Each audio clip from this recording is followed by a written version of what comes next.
the turban of white and gold, and mine the blue figure of the intimate air. By my crown I invoke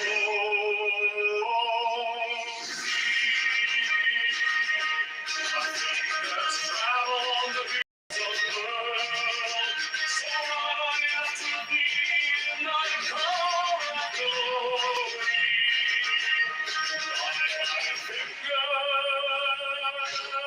I invoke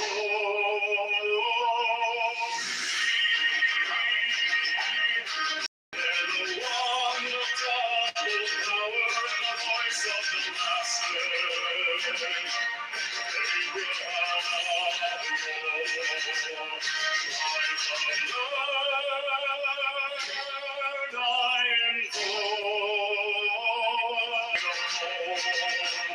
to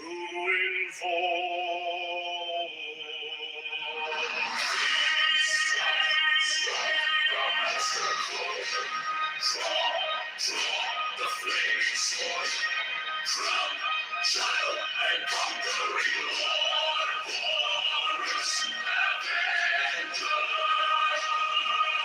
By the song I invoke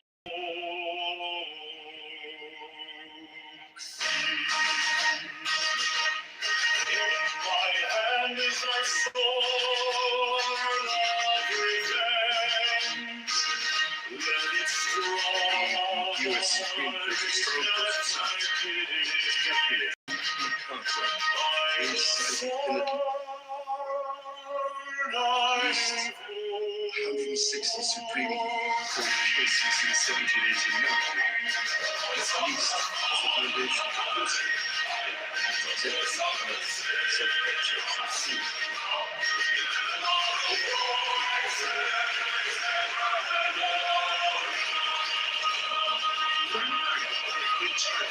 This foundation 1215 document signed by the King of England under pressure from rebel barons.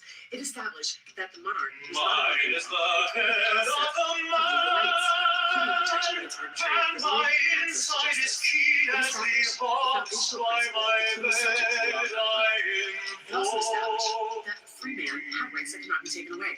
I am the only begotten child of my father and mother. My father is dead. This acted as a son My mother bore me with labor, pain, and fear.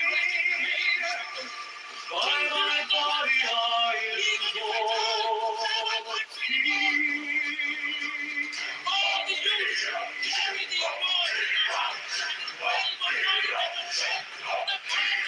About me shine the diamonds of radiance, white and pure.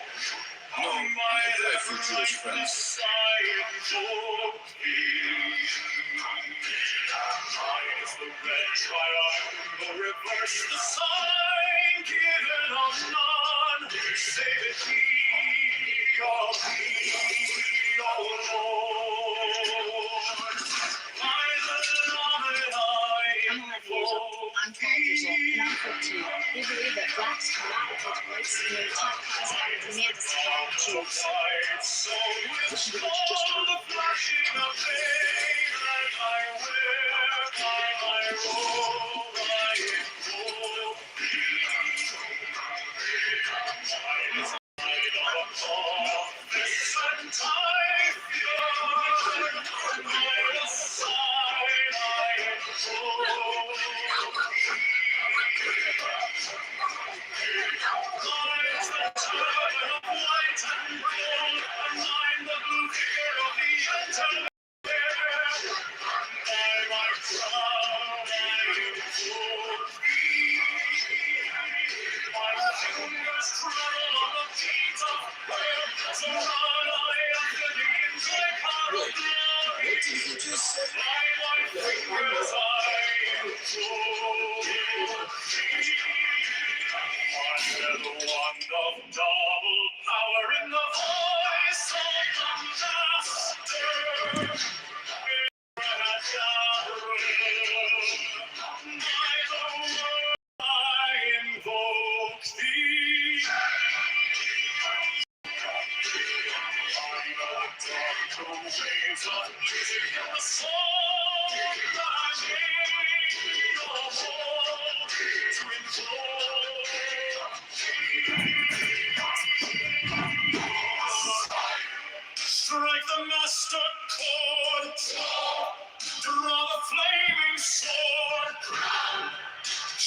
conquering Lord, for us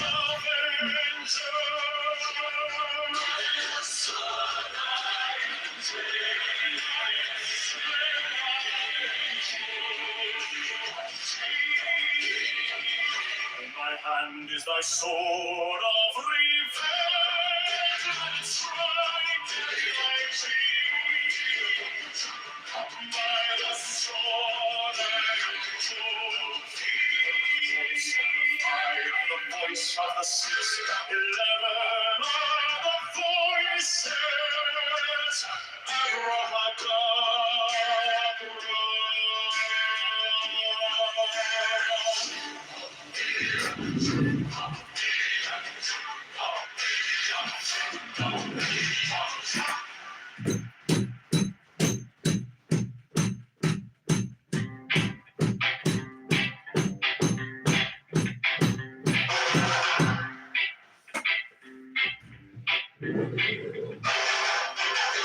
Mine is the head of the man.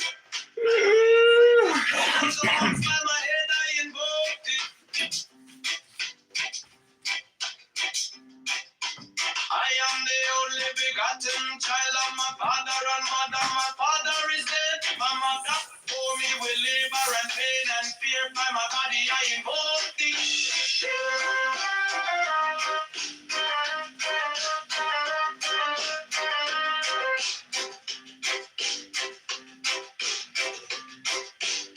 About me shine the diamond of radiance, white and pure. By their brightness I invoke thee. Mine is the red triangle reverse, the sign given of none. Save it be of thee, O Lord. By the Lamb and I invoke thee.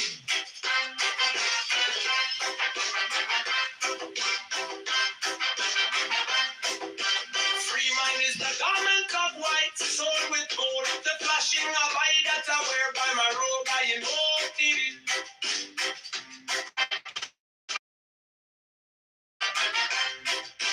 Here mine is the sign of a prophets and typhon. By the sign I invoke thee.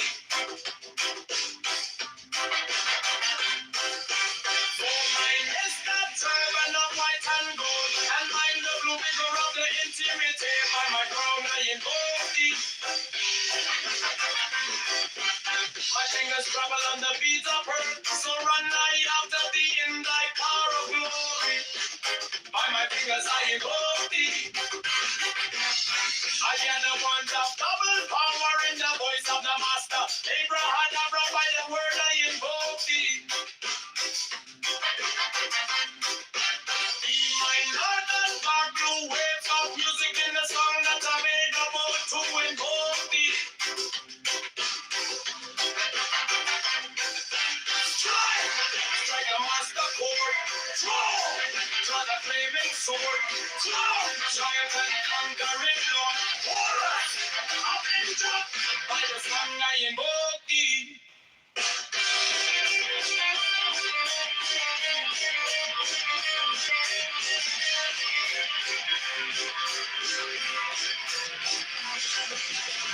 In my hand is my sword of revenge. Let it strike at thy begin. By the sword I invoke thee. The voice of the fight, the voice of the 611 of the voices. Abraham of blood.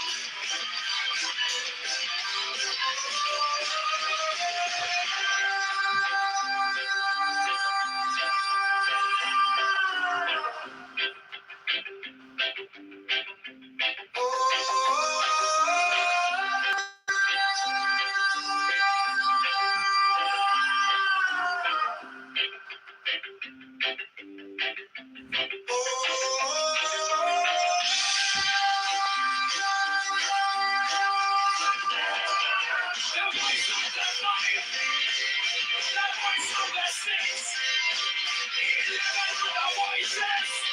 Abraham of blood.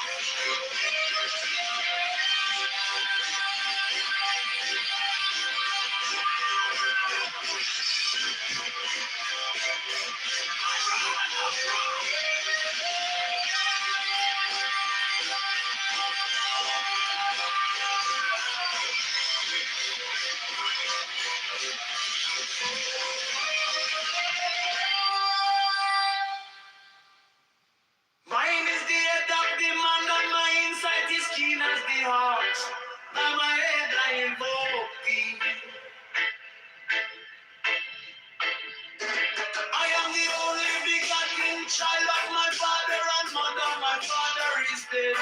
My mother bore me with labor and pain and fear. I'm a body I invoke thee.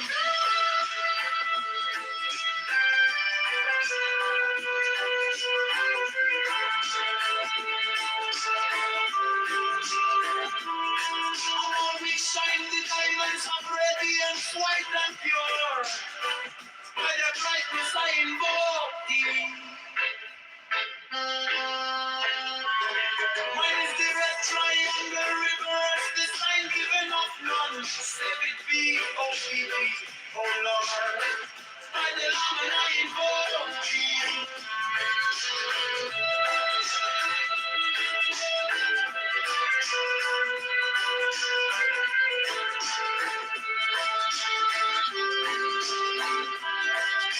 Mine is the garment of white stone with gold, the flashing of light that I wear. By my robe I invoke thee. Mine is the sign of a purpose and typhoon. By the sign I invoke thee.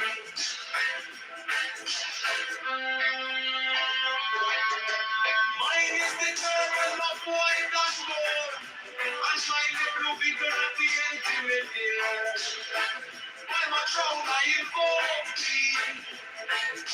My fingers travel on the beats of pearl, so run I after thee in thy car of glory.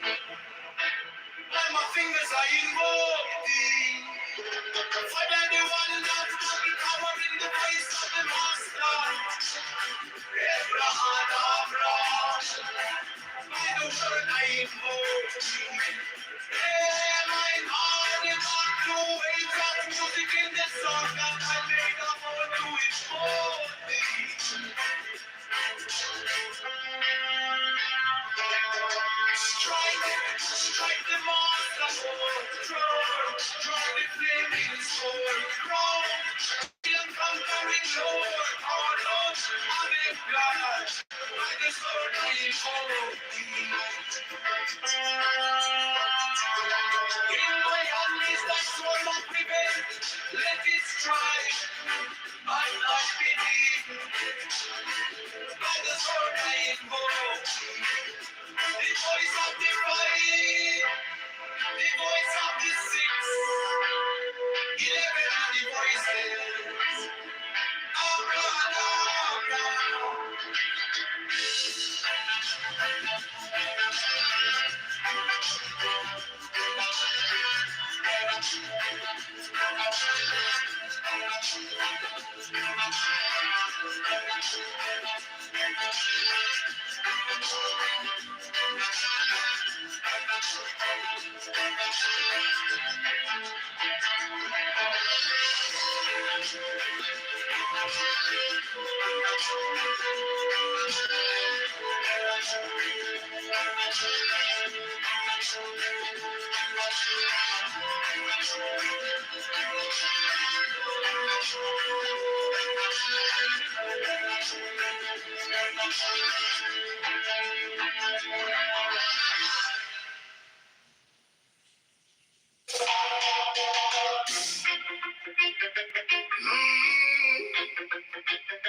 Mine is the head of the man, and my insight is keen as the ox. By my head I know thee. I am the only begotten child of my father and mother. My father is dead. My mother bore me with labor and pain and fear. By my body I know thee. About me shine the diamonds of radiance, white and pure. By the brightness I know thee. Mine is the red triangle reverse, the sign given of none, save it be of thee. Oh Lord, by the layman I know thee. Mine is the garment of white, so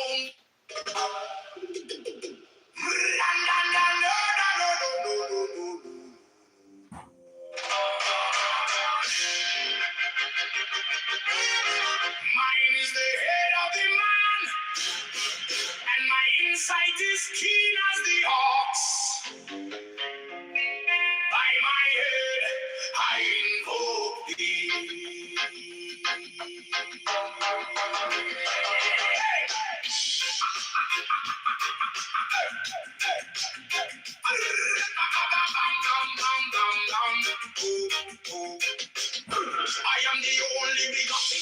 of my father and mother. My father is dead. My mother bore me with labor and pain and fear by my body. I invoke thee. About me shine the diamonds of radiance, white and pure. By their brightness,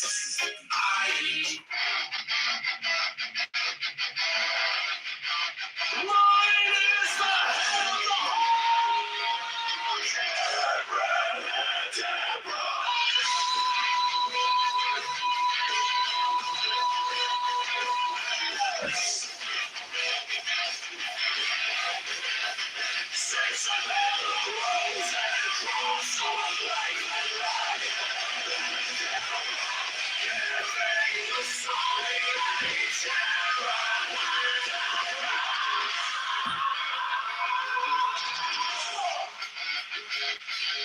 remaining in the sign, the invocation concludes.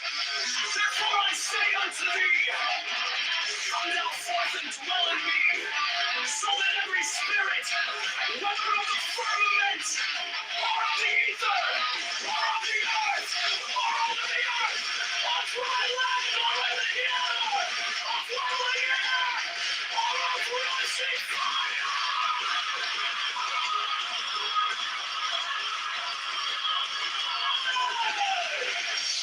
and every spell and scourge of God, the vast one might be.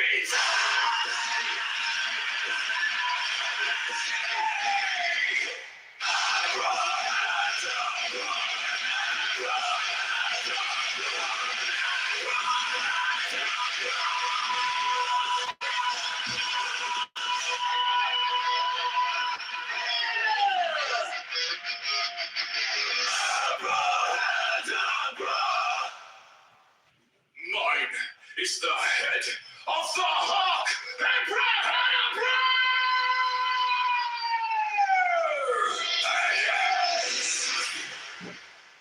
I bear the rose and cross of life and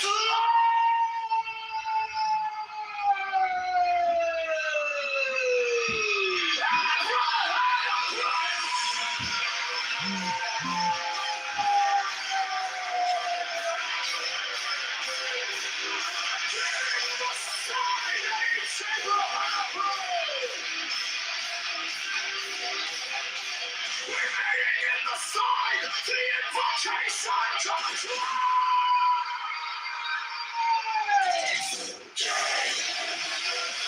therefore I say unto thee, thou shalt dwell in me,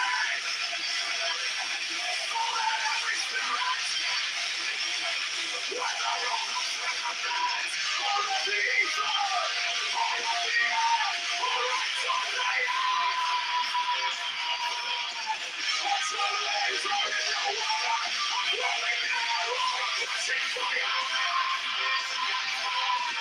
and every spell and scourge of God, the past one life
I bear the rose and cross of life and light.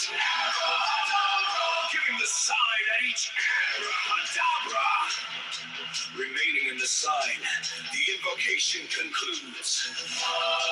Therefore I say unto thee, come thou forth and dwell in me, so that every spirit, whether of the firmament, or of the ether, or of the earth, or under the earth, on dry land, or in the water, of whirling air, or of rushing fire, and every spell and scourge of God, the vast one, might be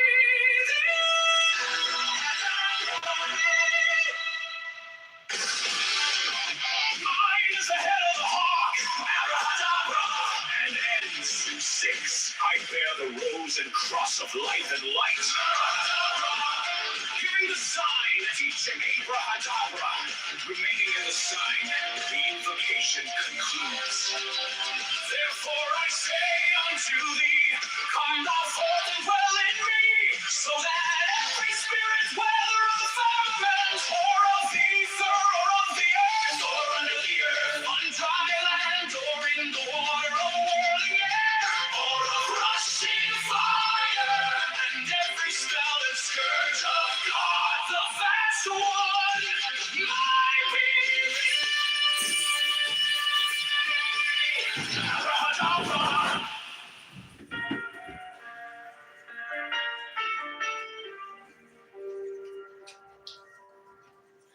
You came like dawn in my hands, soft but stronger than I.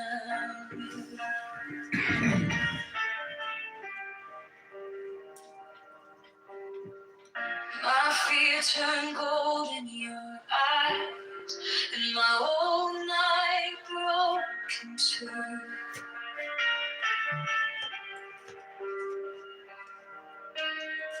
I was lost in the noise, now I'm learning how to stay close to your quiet.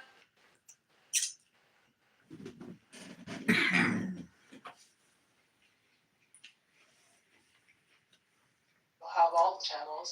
Just depends on how you.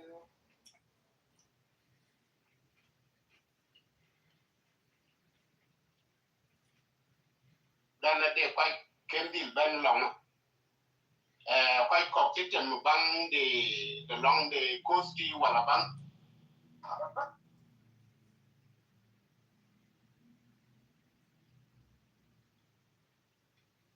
Starbucks, and that's because it's from Seattle. Everywhere else you go, you can get jalapenos McDonald's down there.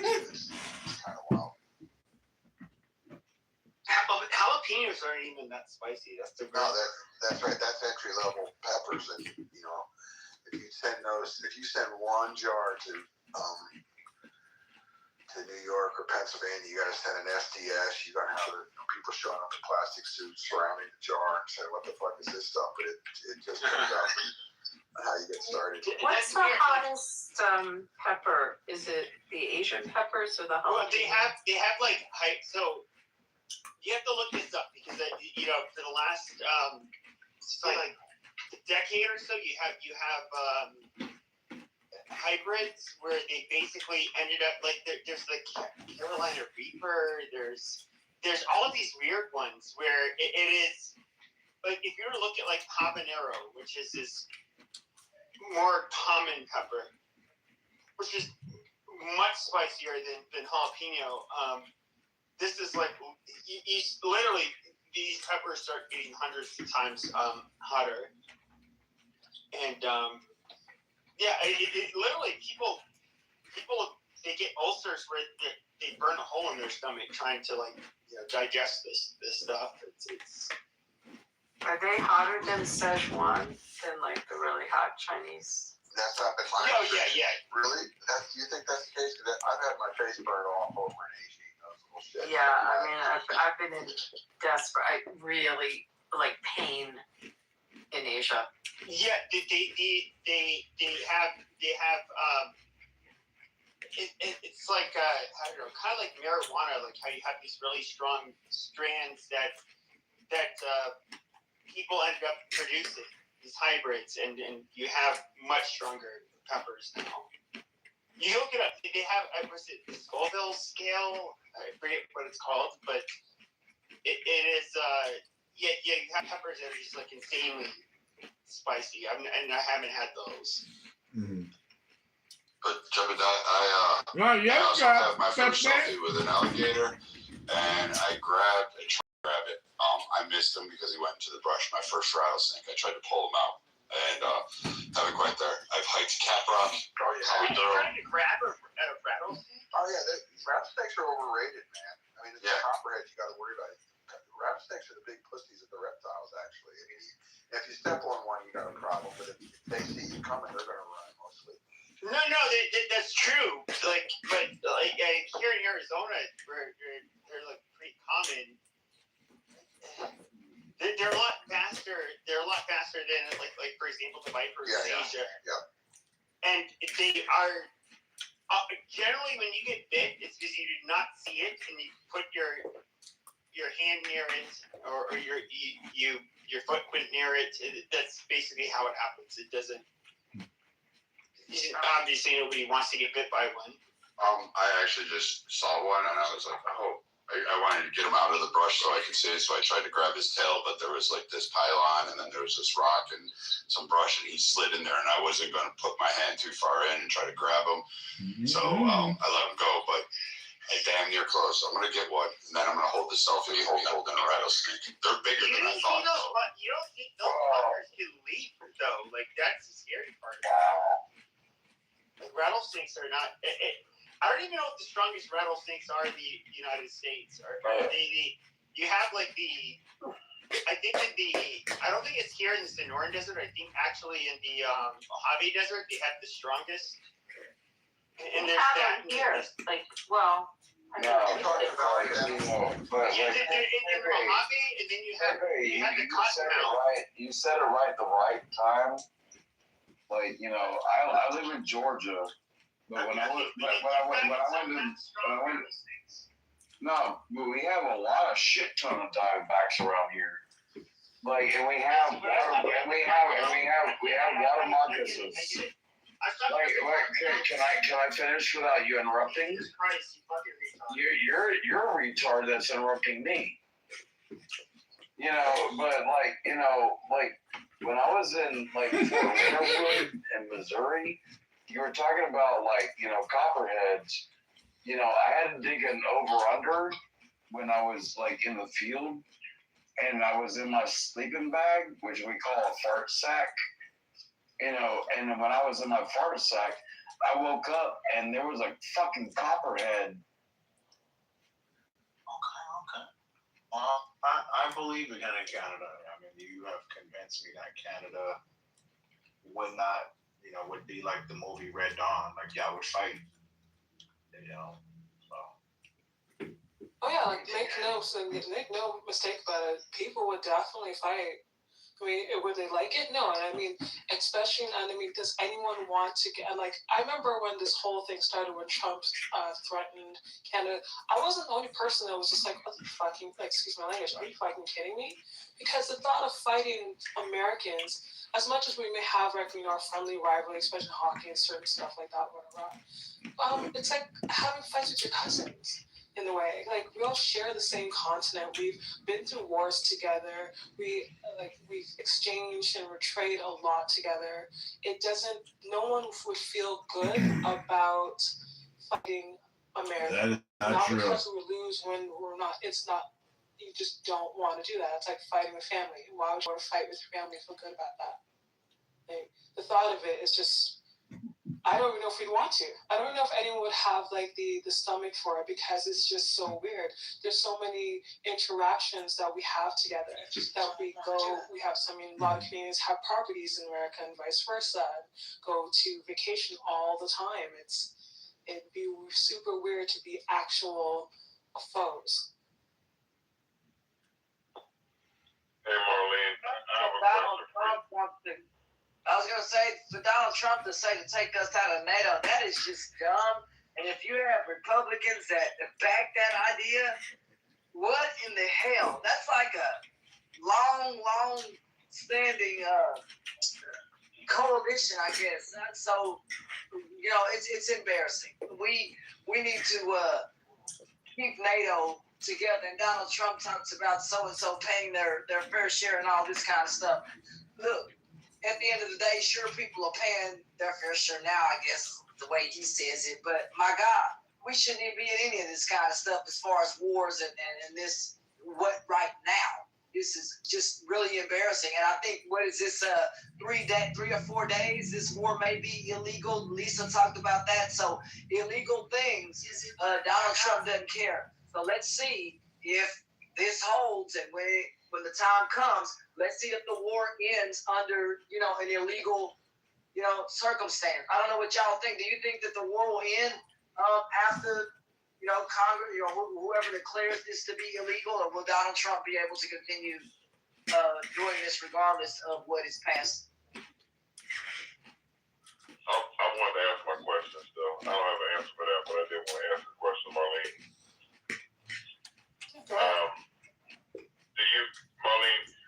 Do you have like an AMS or a microphone like for this one? Because I want to ask you, like, how does it feel to wake up with universal health care and like speak slowly, like, and sort of say it in like a sexy voice, if you would? Well, I will try to speak in a sexy voice. But what does it feel like to have universal health care though? Like, I mean, really? Honestly, the fact that you, as a country, as successful with the amount of millionaires, billionaires that you have, and leaders of the quote-unquote leaders of the free world, the fact that you don't have universal health care is barbaric to me. Frankly, it is absolutely barbaric. Because barbarians! A breakdown of a person that had medical services in America.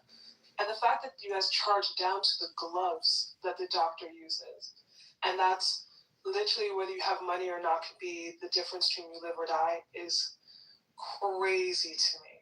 Absolutely crazy to me. I mean, I understand. I understand. Sorry, go ahead, Craig. The only thing I'm gonna say is it depends on the state. Oh, I'm sure, but I said that it shouldn't depend on the state. That's my point either. I mean, I get that there's little differences between states, etc. And obviously, like, if you're like, I assume that if you get shot and it's an emergency, that you will be serviced. You'll just end up having the debt to, the point of, I don't want to imagine, out of your to your next generation to do that. So I don't. That's just crazy.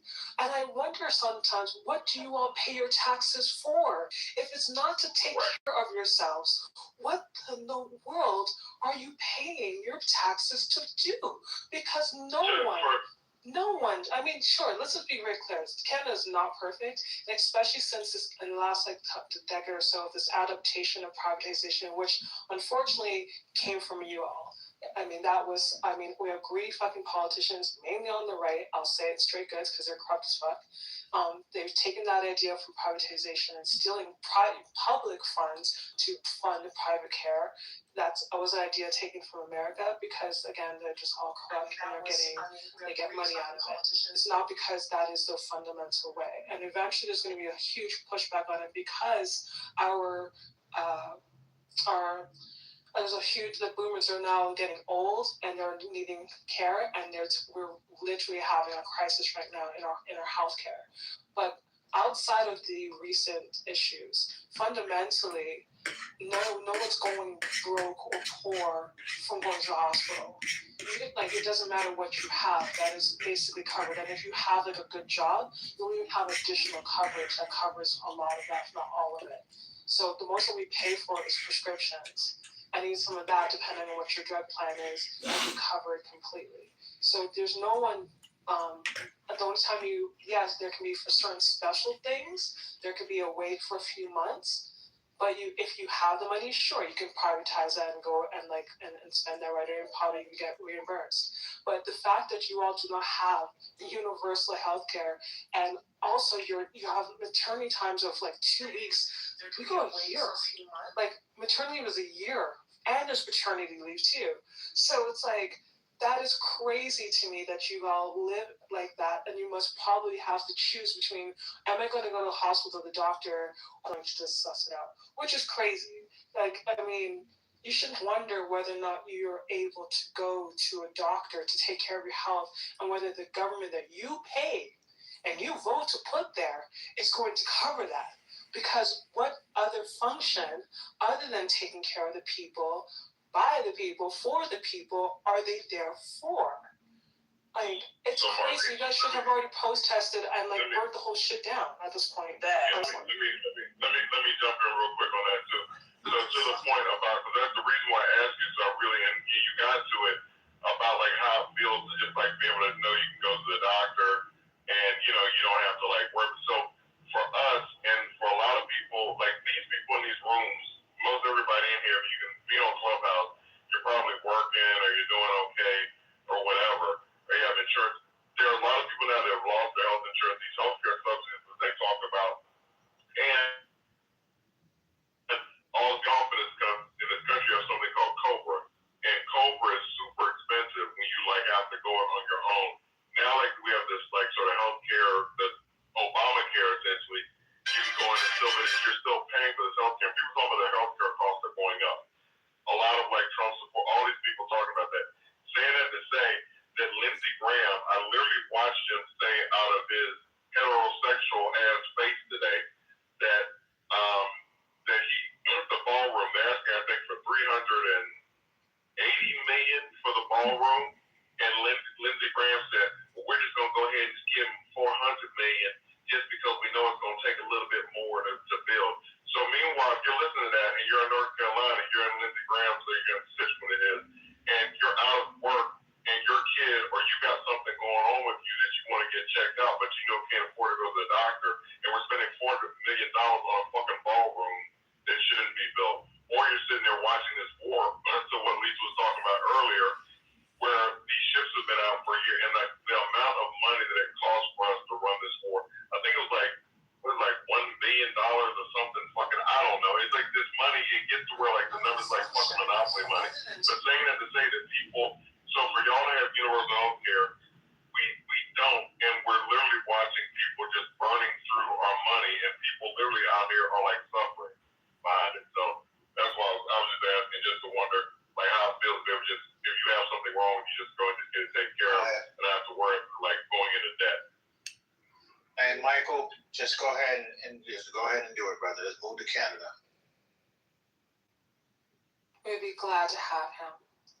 And honestly, I don't know how you guys do it. I have no idea how you Americans have not burned shit down. In fact, I'd burn that damn ballroom downtown. The question I think everybody in Fort Taylor when's the I'm sorry, but there's no freaking way. I think you guys, to me, America right now under Trump, let them eat cake moment, which is just. When is the Michael Marlene away? Okay, Omar, I want to respond to Omar real quick. So Omar, like, Omar tries to minimize shit and feels like I'm doing too much. He's minimizing. So the shit I'm saying is real shit. So I'm not moving to Canada. So I've got family here in Glen and Bath on this motherfucking soil. So I'm just saying that we need to get, we need to get our fucking healthcare fixed. So what I want to happen is there's gonna be somebody like a Maxwell Trump. There's gonna be younger or those people coming up like your kids or whatever, like just like on my kids, like they're coming up, they're gonna go ahead and push for this shit to get it to where we need to be. Because like to Marlene's point, all the taxes we pay in this country are watching our money being squandered for everything, and there are literally people that can't take care of themselves financially. They literally can't medically take care of themselves, and yet Lindsey Graham got on there, and like I said, he's gonna up at $20 million over like what the estimate was. You know, it's gonna take a little bit more to build. Go ahead and get that AM radio host. Experience death. I think What I'm saying, Omar, is that people really down with shit. So if you want to like play around or whatever, that's cool. Just like you did the Trump video where you show like Trump has black friends. If you want to move the narrative like that, that's fine, Omar. But I'm saying people literally are really suffering out here for this shit. All I'm So saying, there's a little brown sugar not a in joke. Canada, and it's not maple, it's brown. It's not a joke, brother. It's like, but you know, but if you want to And that shit got free health care. That's fine. That's fine. Hey, may your family may your family never have to deal with this bullshit or whatever the rest of us have to deal with. So I guess you living outside the bubble, so that's good, man. You good. You're practically the whiteness. I guess saves you from that. Yes, sir. That's right. Your proximity to whiteness saves you. So we don't have that issue. We like Canada. So anyway, I'm sorry, what? Yeah, they just Omar, like I think just meant like again, people in this country are dying and I'm just saying just Omar with this bullshit or whatever, it's just annoying as fuck. But again, I don't know. Like I said, trying to make a serious point and Omar is just like being like a dickhead or whatever, but it's like it's all good. I mean, I think if all the protests that you guys should have, I'm not trying to minimize the importance of the other ones that have been conducted so far. But I honestly think that if there's anything that you guys should be on the streets about nonstop is the fact that you don't have universal health care. I mean, it's just crazy. I mean, a country such as yours, the size of yours, and with the amount of amount of rich people and amount of resources should not be operating like less than a third world country, because that's exactly what it is. I mean, you shouldn't be also worried about putting yourself into generational debt because you got sick. That's not something you did to yourself. Like, if you get cancer, you should not have to worry about whether you can pay for your cancer treatments or your child's treatments and what happens to the kid. That's barbaric, and I just don't understand why that hasn't been the number one. Like, the fact that you guys got insurance was a big deal, which is just, again, kind of crazy to me. It says you guys couldn't go quite to the universal route. Marlene, check this out. So California tried to do it, and you can look at it a few years ago. It was like billions of dollars. It was so expensive. It wasn't even something that they could do. Of course it's expensive, but I mean, hold on. So, Michael, let me look exactly. I was just about to say that because we say that, but you find out that you're spending $2 billion a day on war. And do someone else do the math? You guys have been over war for the last 30 days. Don't tell me you guys don't have the money, because when you guys need the money for bullshit like this, America finds it pretty damn quickly and pretty damn easily. I mean, millions of dollars should not be poured into missiles. And especially, it's not like you're, I say this respectfully, but most of you are not even defending yourselves. You're going out of your own borders to involve yourself in some sort of foreign conflict in order to steal someone's shit or help some other person advance. It's so stupid. At least take care of your own first. I don't understand. Let's call America first, baby. We're the greatest, and we love America. We're number one. But yet you have your brother or sister that can't afford their damn medication. Huh? That is crazy. And you guys recently gave tax breaks to some of the richest people. You can't afford a vaccine. You're crazy. Private jet. Yet a child who's under the poverty level can't get a fucking free lunch, and that is totally normal in America. Oh my God! That is crazy. The fact crazy. That yeah, it's fine. It's that's crazy. I'm good. That's crazy. I go to bed going just fine. The people can actually go into the hospital, and they're not going to reject it. No one's asking them for a bill. They're only asking hey, hello? That's it. Hello? I couldn't be so as fine as you American brothers are, there's no way I could live in America. No way, for brother. So many different reasons. No fucking way. Not without universal health care. I could never do it. I could never do it. How could you do this to yourselves? Usually at the expense of other people, because that's exactly what it is. It's not like people are just making their money and they're doing their thing. No, it's literally at the expense of the general public. When the general public is poor. You guys are even poor. Wait till the bills come in after this war, plus the tax breaks that are being given. She ain't lying. Big beautiful bill. My God. My God. I don't understand how that should be protested. That should be protested on a daily basis, if you guys really want change, that is the number one aim that I would, as a citizen, if I was you, because that's crazy. People are going to get older, people get sick, and people, especially if you don't have any regulations regards to your safety in the workplaces and the quality of food, all that stuff, that makes people sick. And if you cannot, if sick people cannot enjoy money, because you can have money, but if you don't have your health, you have nothing. And if your whole populace is getting sick, that affects your economy, that affects the workforce. So all of it's connected, and taking care of each other and making sure that your generations are taken care of for the future is for the betterment of the country. You can't talk about, oh, it's going to cost us this much. Actually, it's going to cost you way more in the long run. But that's just my opinion. I learned. So to that point, also, they talked about the SNAP benefits.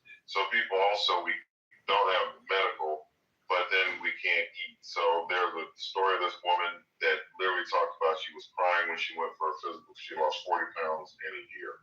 She talked about being at $375 per month for her SNAP benefits for her food. And she talked about the cuts, where they cut it down to $75 after Trump did what he did with this bill. And then she said the shit went down to $25 per month for food. So this elderly woman who's having issues. I can't remember if she's disabled, but her went from $375 down to $25. They're literally killing people.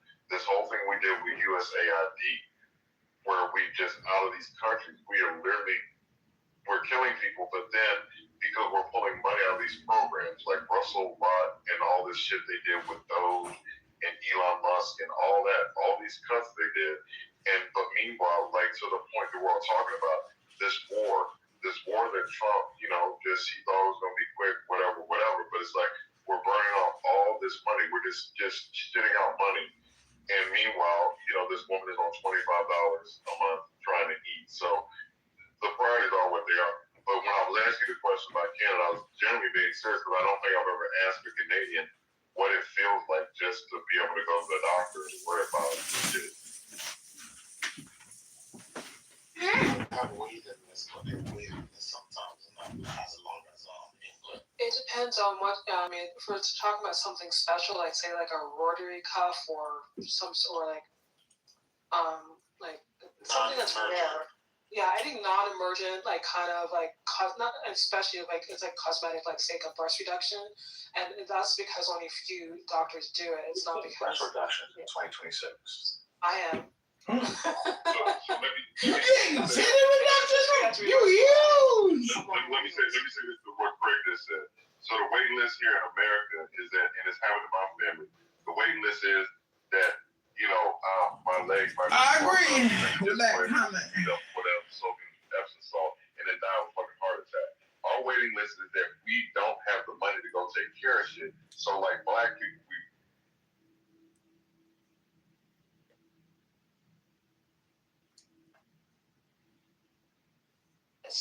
that the people that I have blocked are the only people that I wouldn't want listening to me, right? Or they're the only people that I, would not want listening.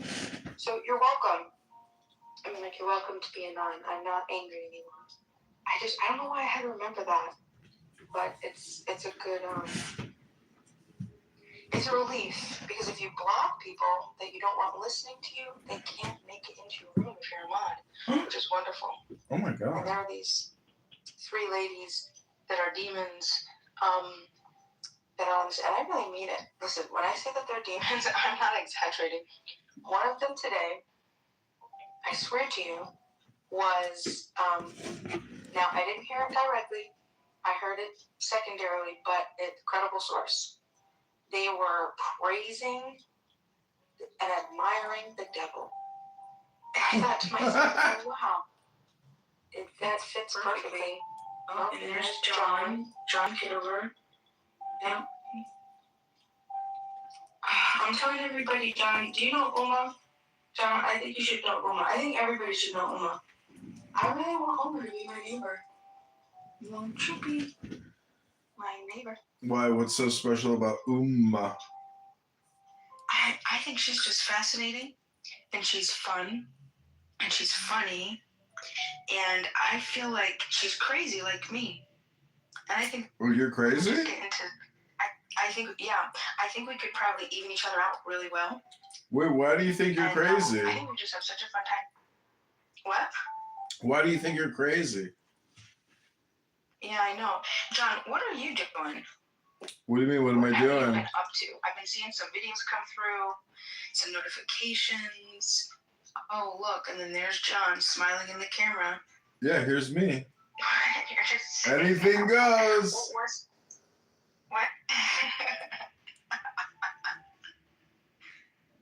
So, do you know what I'm sad about? I was just What? reading this art.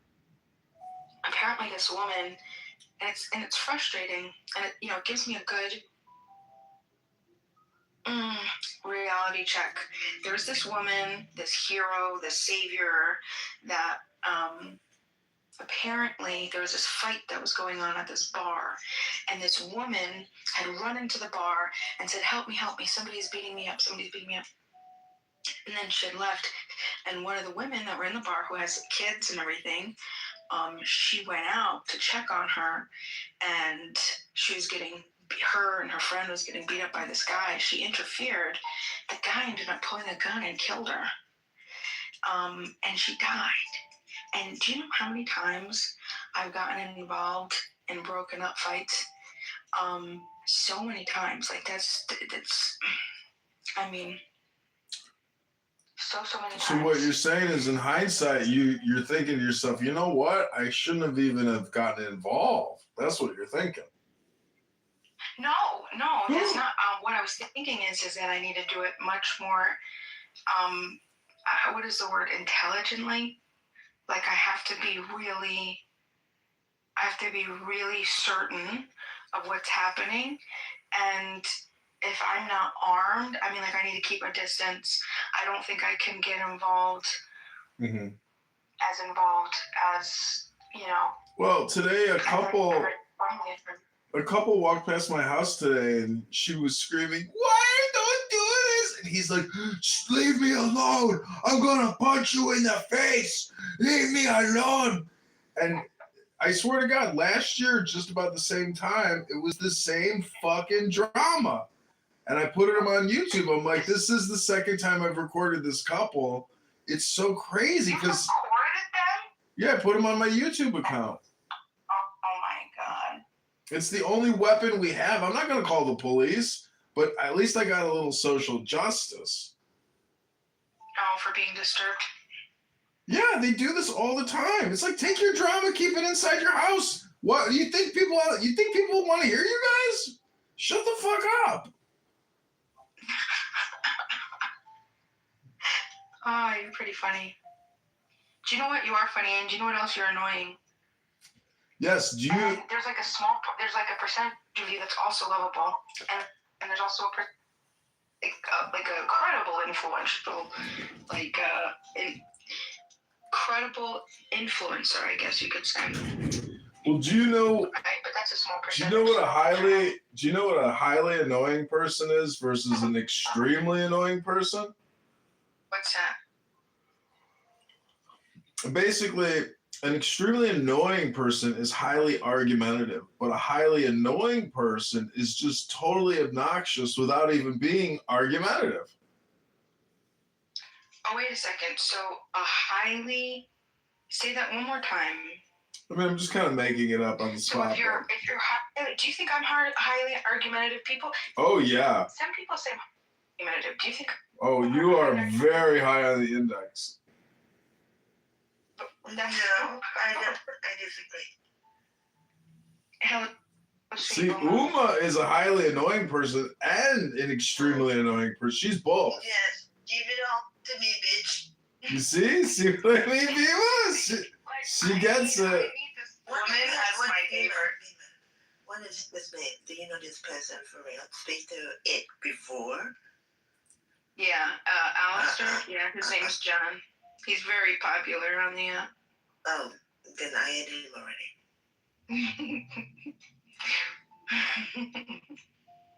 I'm not popular on this app, Bima. FYI, it's a big universe, and you can go into rooms with like hundreds of people. Expensive I'm a nobody on this app. Are those begonias in your PTR, Uma? Wait, what? I don't know. Don't talk to me. I gotta tell you something, Uma. So, a couple days ago, I had gone out. That, by the way, those flowers are absolutely gorgeous. I had gone out, and I was just laying on my grass, and it's so interesting because I couldn't see visibly standing up any purple at all on the grass, none. But then as I laid down in the grass and I put my head on my chin because I was laying on my stomach, I saw this little teeny purple flower, and it was so small. And then the most sweet thing happened. These ants came, and they were just like, they were so drawn to this little flower, and they were like touching the flower, like walking by and like touching it, like checking on it, like going by. I don't know if they were using it as like a marker to like find their way to and fro or whatever, but it was the cutest little thing. And I thought, wow, look, they love the color purple. I was just telling everybody that I just bought a whole bunch of purple flowers because my property doesn't have enough purple. So I just got a bunch of lavender and just purple flowers. But Oma, tell me something. What type of neighbor are you? Would you be my neighbor? The invisible one. You know what type of neighbor John is? John is the type of neighbor that's going to record you and then put you on YouTube. John, you're the worst type of neighbor. I would hate you. Well, I'm a good neighbor. I clean up the whole street for everybody. I do all kinds of work for people. I don't ask. I don't ask for any praise or thank. I just do. I don't expect any kind of compliment. I just do because it's the right thing to do. Hello? Put your neighbors. Listen, John. Tell us what type of neighbor you are outside of recording your neighbor and exposing their weak, low spots, so everybody. Yeah, no problem. I'm a good neighbor. I keep the sewer caps clean. I shovel. I brush. I clean. I clean. Bullshit. I clean all the time. I go around with a bucket and a picker and I pick up all the garbage all over the place that these fucking animals throw all around the street. I clean up. And my mom is so obsessively compulsive. One day she was like, "Come on, let's go clean." My mom walked us like 3 blocks to the main highway, and my mom for 2 hours was cleaning the fucking highway. I was like, "Are you? What the fuck are you doing?" That's actually really sweet. Okay, but I don't know if you do that. I'll send you the pictures. Clean. I'll send you the pictures, and you would be amazed at my garden. Because I believe your mother does. No, my work, believe you do it. my cleaning here in Chicago, and I have a big garden. You don't know this about me, but every day when everybody is around here talking all day long about everything, I go outside and I work in my garden, and you're going to be amazed at how beautiful it is. And you're not going to believe the flowers, the vegetables I'm growing. I'm becoming self-sustainable. I'll be able to save hundreds of dollars eating my own vegetables and my own. Hello?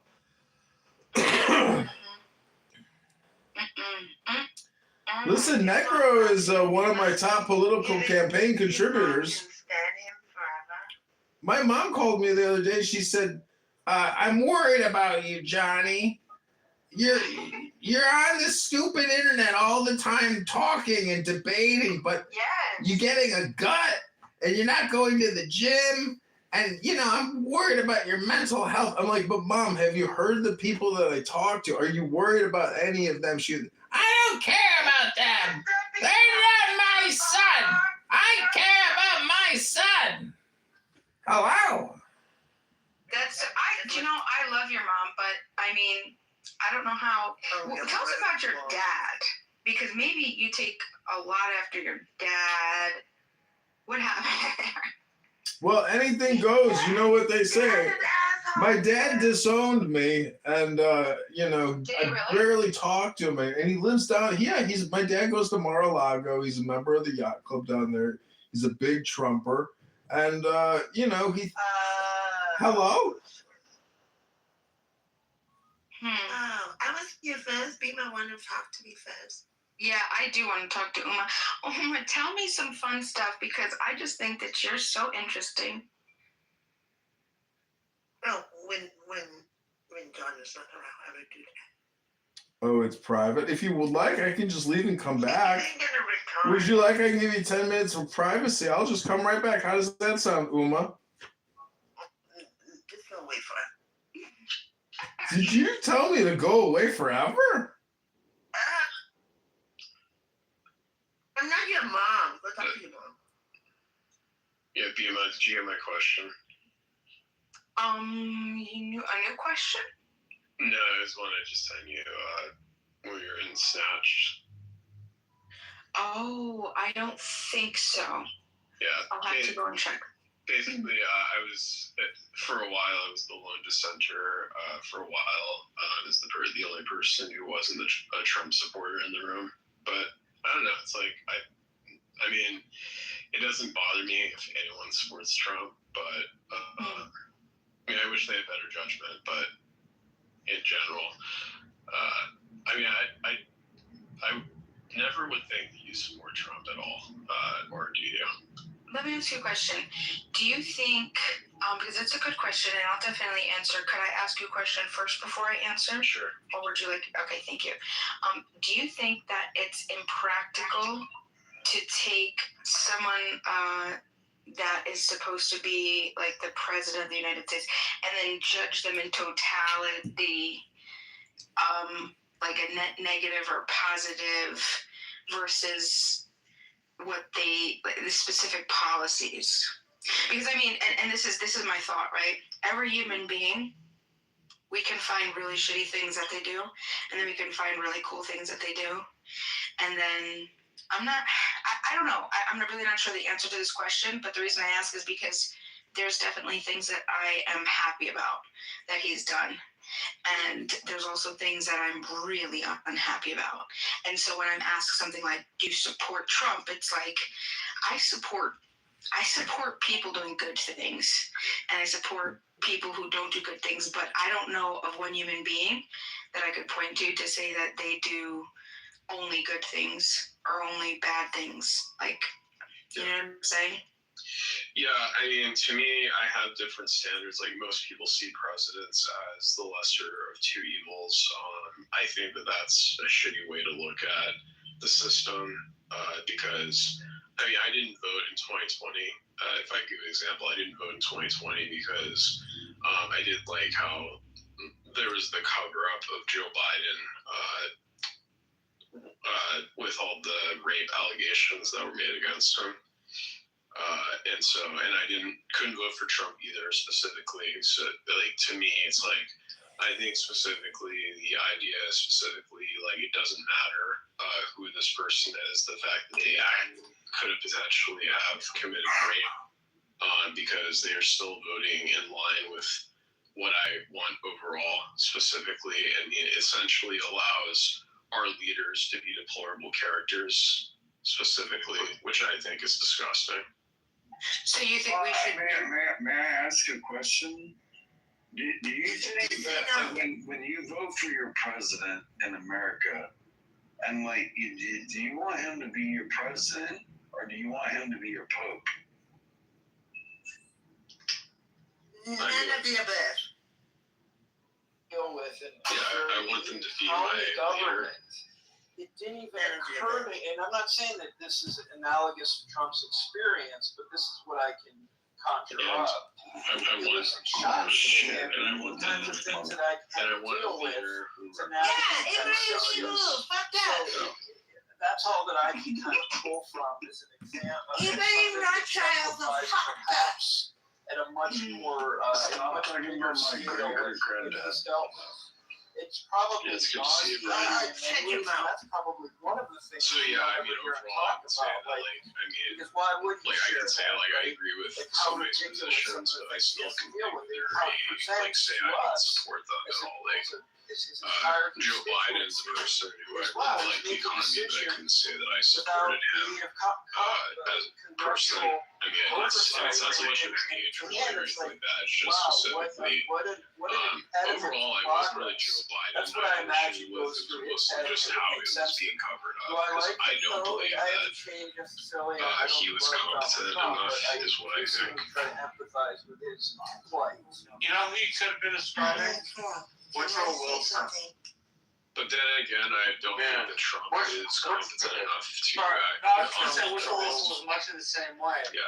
He took a lot of I pride don't in think his he's position. competent. That was He because says, he was an like, when he academic, talks about right? how And he in saw his it administration they had he H2O probably looked at the or things like that. Is government that significant? bureaucracy very differently, just like I think on another presentation will probably be on record saying, oh man, everybody I have a question. Well, I was just want to know, like, so would you say, like, overall, as far as Trump is, would you say that you see I have a question for you. well, no, I just wanted to know from you, like, just, maybe she ran away once the reasonableness started. yeah, so I just wanted to know, like, when you say it's, No, I think it was I'm 27.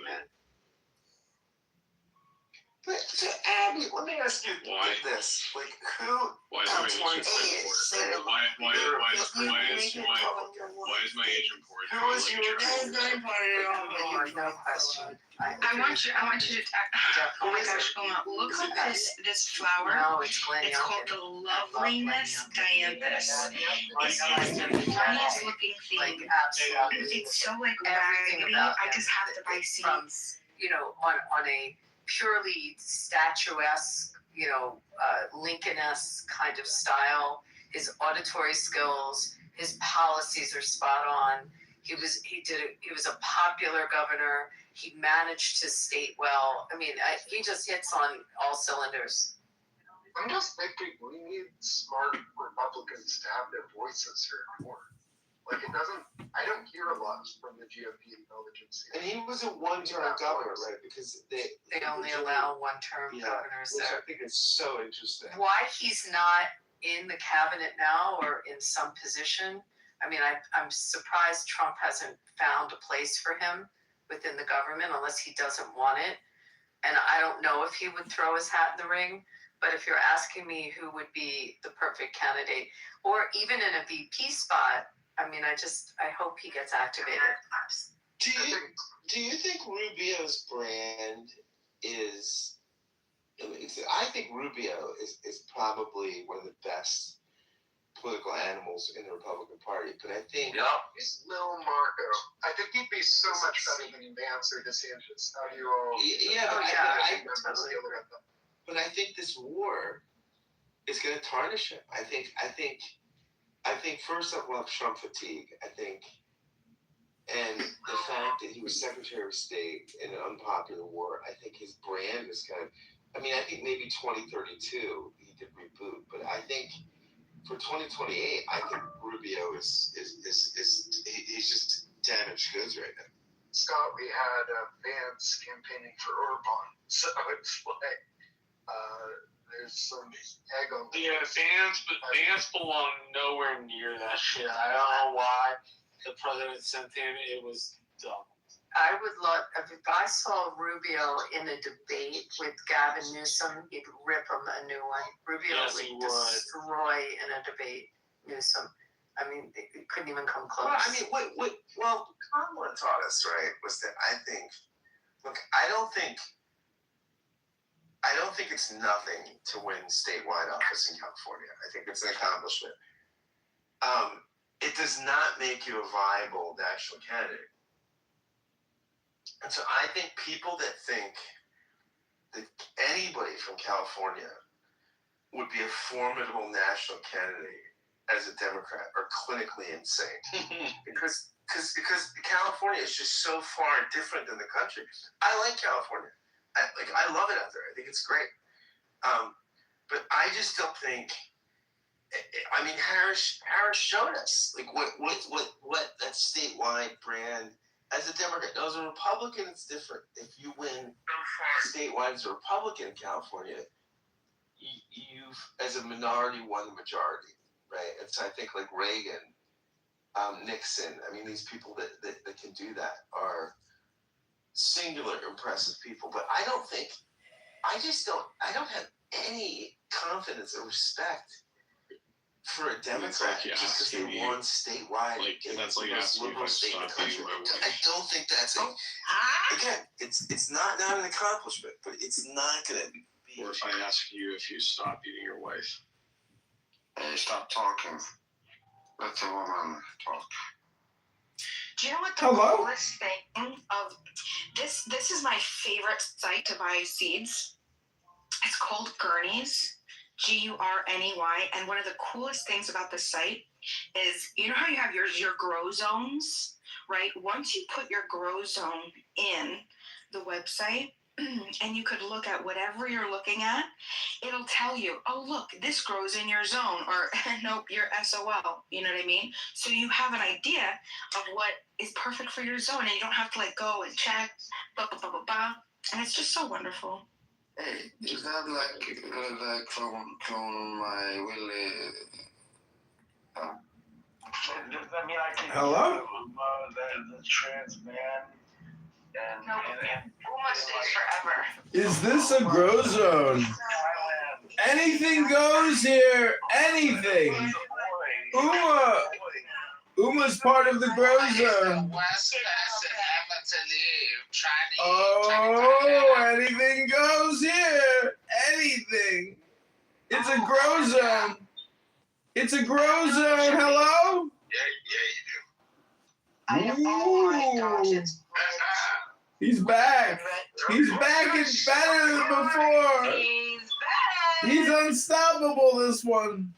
Uma, there's hope for you. Necro love fucking tranny. Ooh. Necro does like fucking tranny. Listen, Ooh, juicy. First of all, we Anything goes. This is Rich. Anything The goes. worst part about Rich is that he has thousands of accounts, or at least hundreds. Unstoppable. Great, wonderful. Unlimited power. www.tip-number.com. Bro, you got 100,000 trains on your fucking website? Unlimited power. I would just like to say that Pro is like the worst human being I've ever met in my entire life. Pro is wonderful. I No, love he's Pro. a horrific person. Why? Why would you say He's such terrible. a horrible thing? No, I love. Why? No, he's a mass serial killer. Yeah, that's horrible to say, He Rich. is. Rich, you make He wants to it. kill all the Jews. Rich, Go. I don't believe he ever said that. Kill all the Jews, you said? Yeah, just Well, Bima said that she would join Hezbollah. Bima said that she would join Hezbollah. Bima said she would join Hezbollah and fight to the death with the terrorist Muslims if they were trying to destroy her house. Thank you, Rich. At least Rich is If I lived in Lebanon, I would probably fight for his family and money. if I had my family killed, blah, blah, blah, At my property taken. My property taken. And blah. so Gross, another Catholic Zionist. Bro, ooh. no, I dickhead, bro. Why would you want to be associated with A-Check Pro? What's wrong with J-Check? Horrible. Dude, I love A-Check. Wait. Yes, that's what A-Check does. He's adorable. He's a great character. And Bima, thank you for saying Steiny's like the second worst person I've ever met on here. Uma's my favorite. Uma is my favorite. I want Uma to be my neighbor. You want Channy next door? Me and Uma would have so much fun. Dima, do you remember when I roasted A-Check? Oh, yeah, I don't remember that. When I gave you that quote from the show House. Never forget that. Oh man, it was epic, bro. Who is Hella? Hella, do I know you? Hello. Hi, Hella. Do I know you? You're new. Oh, relax. She wants to fuck you, Helen. What is wrong with this one? She wants a black dick. Look at her. What is wrong with this man? Hey, Rich, the people making jokes about gay people are the people. Oh, he's like Somali or Ethiopian, so I don't think counts. I was just trying to throw you off the top of I think he's Ethiopian or Eritrean. He has the Ethiopian look, though.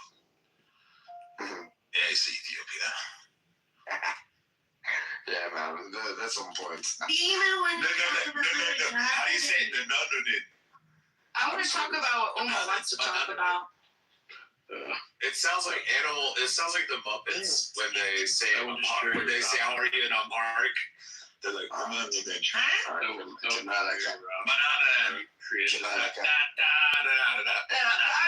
that.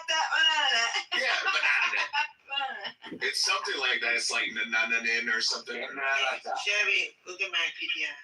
I can't remember how. Oh, Or you sorry. Yeah, whatever. That's training it. I mean, I'm black. Are you racist? No, it's not racist to clearly look at you and tell phenotypically that you're Ethiopian. You're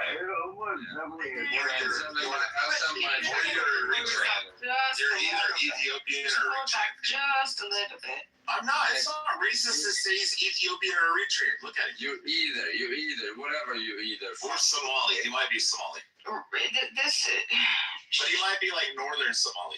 Shut up. Chevy is unbridled. He's a. I just told you I could don't run that shit over and over. Let's look through his houses. Let's look through his houses and see if he's Ethiopian. Yeah, do that. Who's beyond help? Chevy. We just have to do it. Oh, he's part of Talking Apes, so he's functionally retarded. If I had my hands ready, they're ready, but you know. I don't like anyone on Talking Ape anymore. They fucked up people. Yeah, they are. So was I right? Eritrean or Ethiopia? You just fucked up. You know, I know I'm right. It's one of the three. It may be. Hold on. It may be Somalia, but I'm leaning towards. If he's Muslim, it's Eritrean. If he's Ethiopian, he's obviously Muslim. But and if he's or Somalian, if he's Christian Orthodox, then he's Ethiopian. Which I'm guessing he's Orthodox. He's Ethiopian. Well, you can't deny there are some Orthodox in the country as well. Right? Very small. Go get a room. You guys fought over Islam and Christianity and gold. That's why you guys separated. We're not fighting. What are you two doing? I'm just checking you. You know your stuff, the stuff. No. I mean, you guys fought over gold and Muslims and Christians. You guys are like the Sudanese and the South Sudanese. Yeah, but who are you then? Like, what do you mean? Oh my. Who are you? Like, that's where an anonymous picture. So. And he's drunk, so clearly he's probably not a Muslim. He's probably Ethiopian Orthodox. Chevy, where you come from? What? Where are you? Not from tranny land. That's where I don't come from. And who's tranny in here? Oh, Thai girls like yourself. I'm not a tranny. I mean, you're Thai and you're tranny. Oh, then I don't like this guy anymore. I don't like the guy. Let's get rid of him. Yeah, get rid of him. He'll just come back. He'll run the room. Chevy, Uma says you have to pull it back a little bit. So we found out that Hella is Ethiopia. This is amazing. Rich. Translate my name and get my original. Rich. I asked the question. Rich is a very powerful Clubhouse user. Can you tell us a little bit about Ethiopia? Can you tell us anything that maybe us dumb Americans don't know?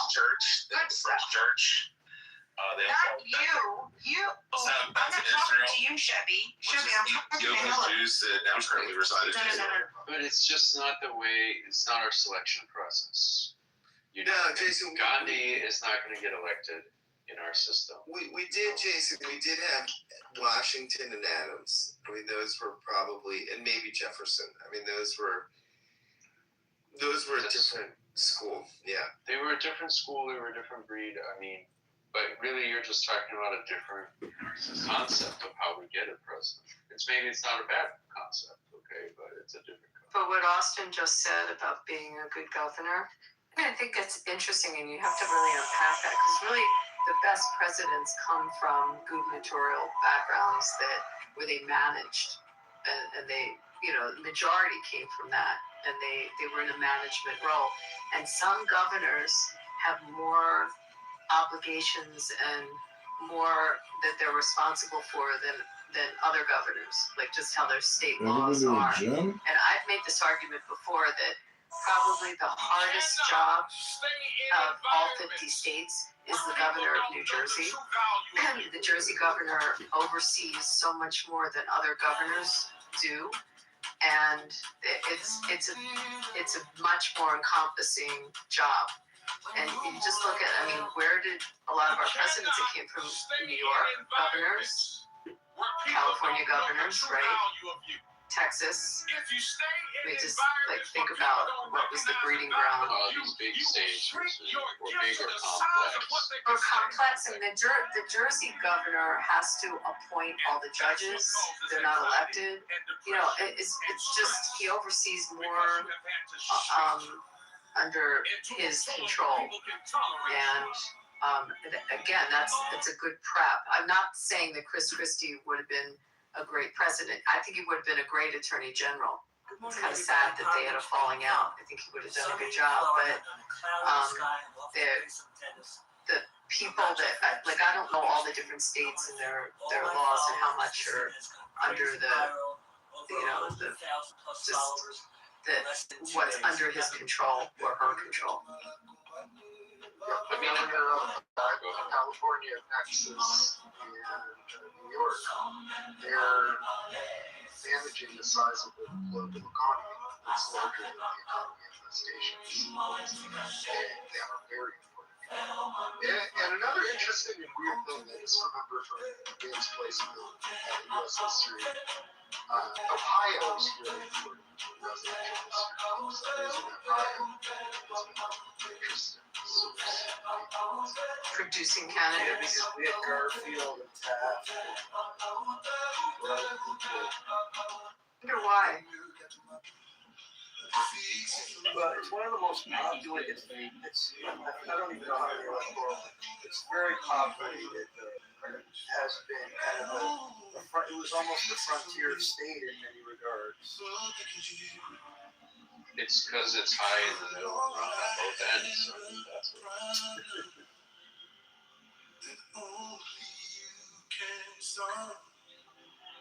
we're talking about some interesting stuff here. I love this theme of well, how do we even get a good president? Because I think about, people talk about Trump supporters, but I spend a lot of time with a lot of people who support Trump, and people are like, oh, they're unpersuadable, whatever. Many of us are very dissatisfied with things that Trump does. We just don't have a better alternative. That's what it is. He's like the least bad option. I think about just look at the Democrats in Virginia. They took over Virginia, and what they do, they immediately start taking everyone's guns. Okay? This matters to Republicans. I wouldn't hate Democrats so much if I didn't see stuff like that. But, that state is being ruined, okay, in real time. And so many of my fellow Americans are going to have to flee that state, which is not America anymore, and go live somewhere else. And it's just shameful. That she's destroying the land and the Jews will not replace us, folks. Charlotte's destroying this. Well, but isn't that the Southern Poverty Law Center anyway? Yeah. Fund this thing to the tune of $2 million. Yeah. I hate to break it to you, Austin, but nobody's going to have guns there. when the Democrats are through. It's not the bad people that take the guns from. It's good people. What if it's Well, you don't understand what it means to be an American then. You don't understand the founder's vision. You don't understand the founder's vision for security and balance of power in this country. It's not that people you disagree with. It's not that people you disagree with don't have power. It's that you do have it. But the Democrats' vision is that nobody has power. Whoopee, bro. Whoopee. You know, one of the challenges is that we have four-term, two-term limits. Imagine you extend it to a 6-year term. The maturation that you see in the president is pretty impressive. Sometimes it's astonishing. Sometimes it's terrifying. I almost think that just the two-term, 4-year term cycle in itself lends itself to a certain type of personality growth or persona growth within the space of the presidency. And that in itself is challenging. I mean, imagine if you were an employer who were taking a position, you knew you only had so much time to get a certain amount of things done. I'm not liking it further to the presidency, but there's something about that makes it challenging in its own way that dictates how you behave yourself. If you knew you had 15 years, maybe you would be a threat. Maybe you would feel insecure. You would feel, I don't know what it is, but I think that is something to consider. I think there is something to that, and I wonder if you could lengthen the terms by introducing executive council so that there still is some change over some time scale. So, like, if we had 7 presidents, like in Switzerland, I don't know, 3 of them come up for election every year, and or every 2 years or something, but they can stay in indefinitely, or they can stay in for 5 terms or something like that. And you get a lot of changeover, but at the same time, people could build experience, and that could be more balanced. It could lower the stakes as well.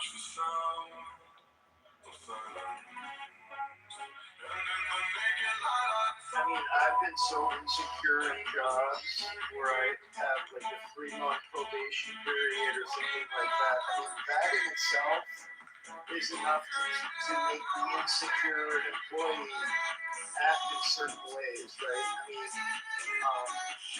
I just, again, I'm not going to empathize with a particular individual, but the office itself, to be under the scrutiny of government, of public office in this day and age of social media and TV, I mean, and broadcasting, I mean, it's just like, I wouldn't be able to leave the house because it's way too much for me. So, but some people can handle it. I'm quite frankly amazed that any of the presidents can handle it. Even the Nepo babies who managed, who had some exposure. Define what do you think? Yeah. You can respond to the title or what you're talking about. Either or. Or both. I love plastic here. Trump is a crazy man. But his wife was very interesting for 50 years. His wife was at the stage and actually helped him be president at the stage. I think what he's doing to he has references for DC, bringing beauty back. Gets protection against public services like politicians. The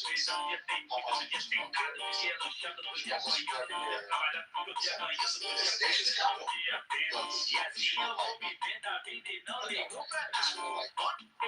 Bring it back, culture, bring it back values. Sometimes very important. Bring it back communism as well.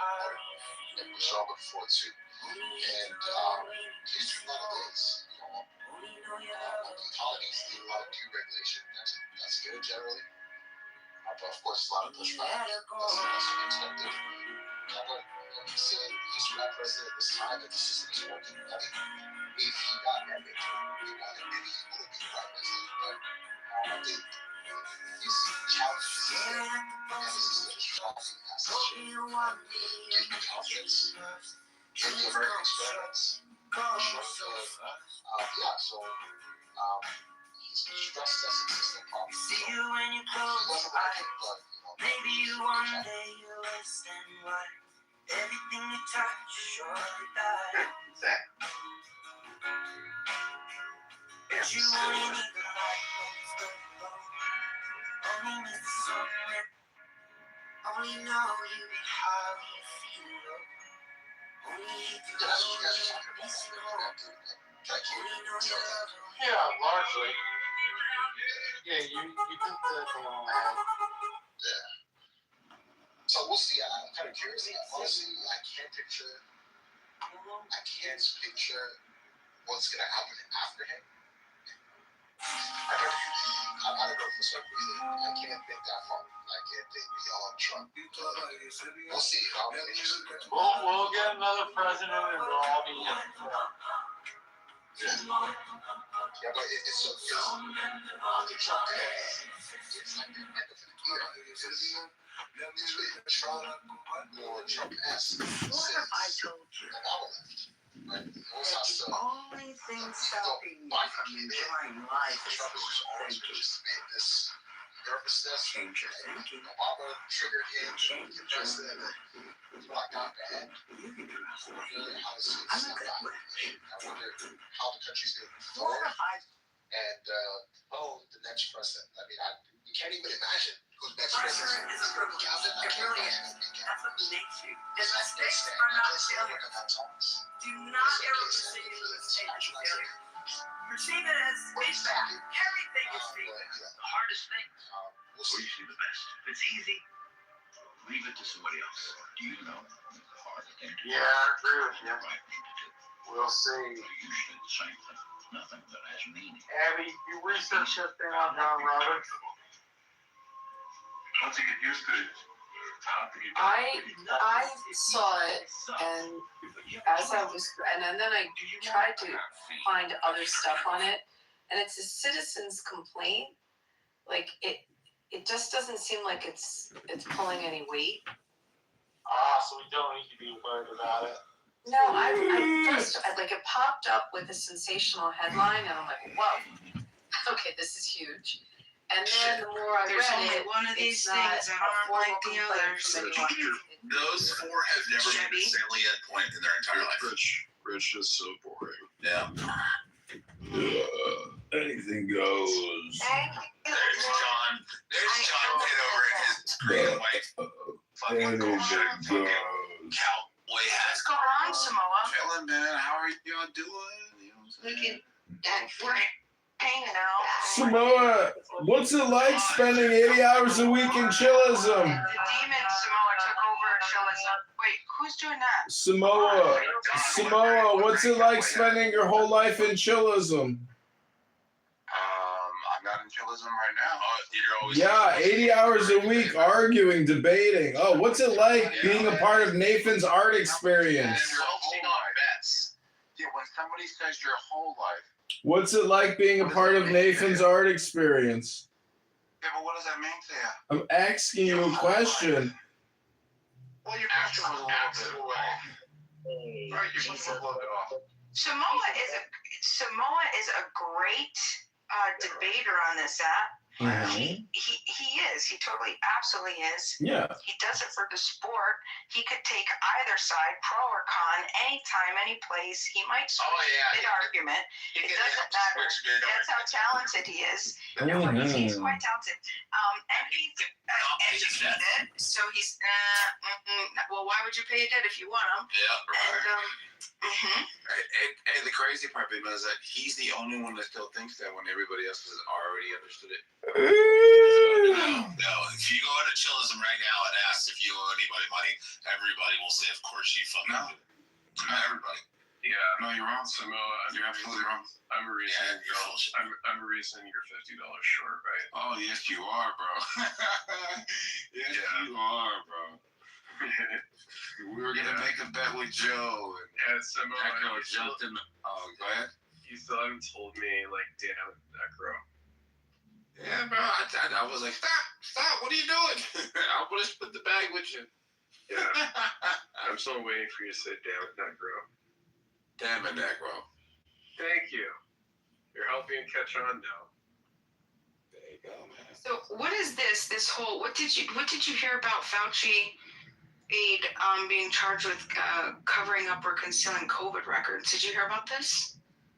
This is old news. Oh no. Oh, is it? No, he got pardoned for 10 years back. Oh, did he? Mm-hmm. Oh wow. So you not to be executed? That is old news. Thank you, Uma. No. Yeah. No. Yeah, fuck America. Uma, not all of us. Uma, take it easy. Uma, please. There's a lot of Americans in here that don't appreciate your potty mouth, Uma. Uma, you are an extremely annoying person. A highly annoying person. Oh my gosh, John. It's true. My pussy hurts. My pussy hurts. Oh, anything goes.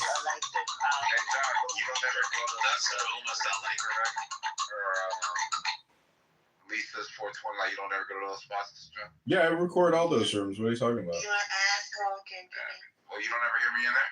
Yeah, you seem to have nothing going on for you in the real world because no one could possibly spend this much time talking, debating, ChatGPTing, all communication. Hello? What do you think you're doing? You sound like you're He's got a good point, John. Where's my Uma? Uma, where do you live, Uma?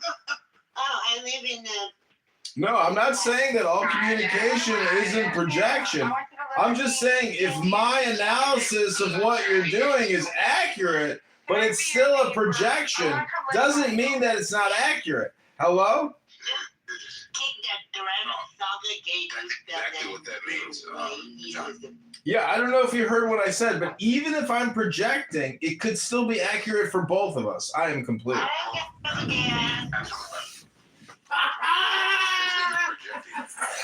to do with me. Yes, because all the asshole want to fuck asshole and mommy is like, mom is the influence, mommy is like, you asshole, go That away. was horrible, John. What the fuck? Crazy. Bima. Shame on Abraham Rothschild. Yes, tell me. You see your peoples? Who's my peoples? You kind of rolled through with a little drive-by earlier. Who? You. You did an honorable act. What, in Chillism? Yeah, you kind of just rolled through. Okay, Robot, bye-bye. I don't like to go in demon time. It's demon time. So, Bima, if me and Rich were in a fight together, who do you think would win the fight over who stands up for human rights? Depends on who's getting the Stands up for human rights or Definitely Necro. fight? 110%. Exactly. Dima, who's your people? Oh, fight! I'd fuck him off the floor. The people that I don't like, just demons. No, because you want to have, huh? Yeah, I'm 6'4" and 260. I can't Yeah, I do don't. your skull. Well, and it's not that I don't like. Okay, so I try to stay away from demons, but I know that they need to be loved. So it's a push and pull relationship, You want to be able to, Demon hunters. Yeah. You think you can catch me, Rich? I am on look at this new. Oh, but once I catch you, that's the problem. This is the new Yeah. Honda. Well, I'd love to see you try to catch me. Necro, keeping score, USA winning or Iran winning? Who's winning? I think that the world would win if both of them lost. I think if the war happens, the world's gonna lose.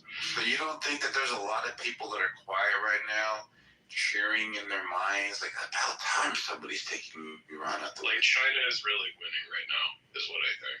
I don't think they were winning at all. You don't think? China? Yeah. How the hell do you win when 70% of what you're using is not coming through? But to be honest, 70% of what you're using. how the hell? But how the hell would you? Yeah, so China has until June 8th China has until June 8th until they run out of oil and natural gas. Yeah, they're gonna run out of oil. Why would you? It's so crazy. It's actually 73% of all their oil production comes out of the Strait of Hormuz. 55% comes out of the Gulf nations, and 18% out of Iran. For what? Leads only? I'm just trying to say, like, you were thinking about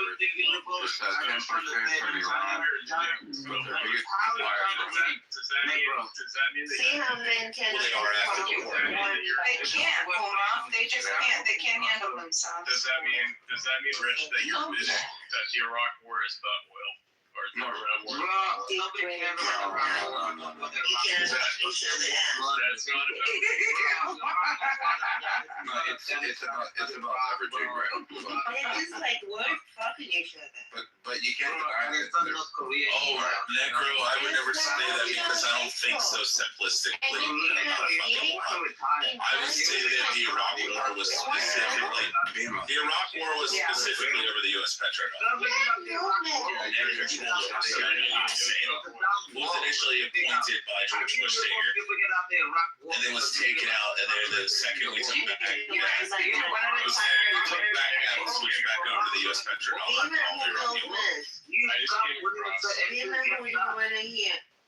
I'm not saying like let's hear from A-Check first. Okay, be a man.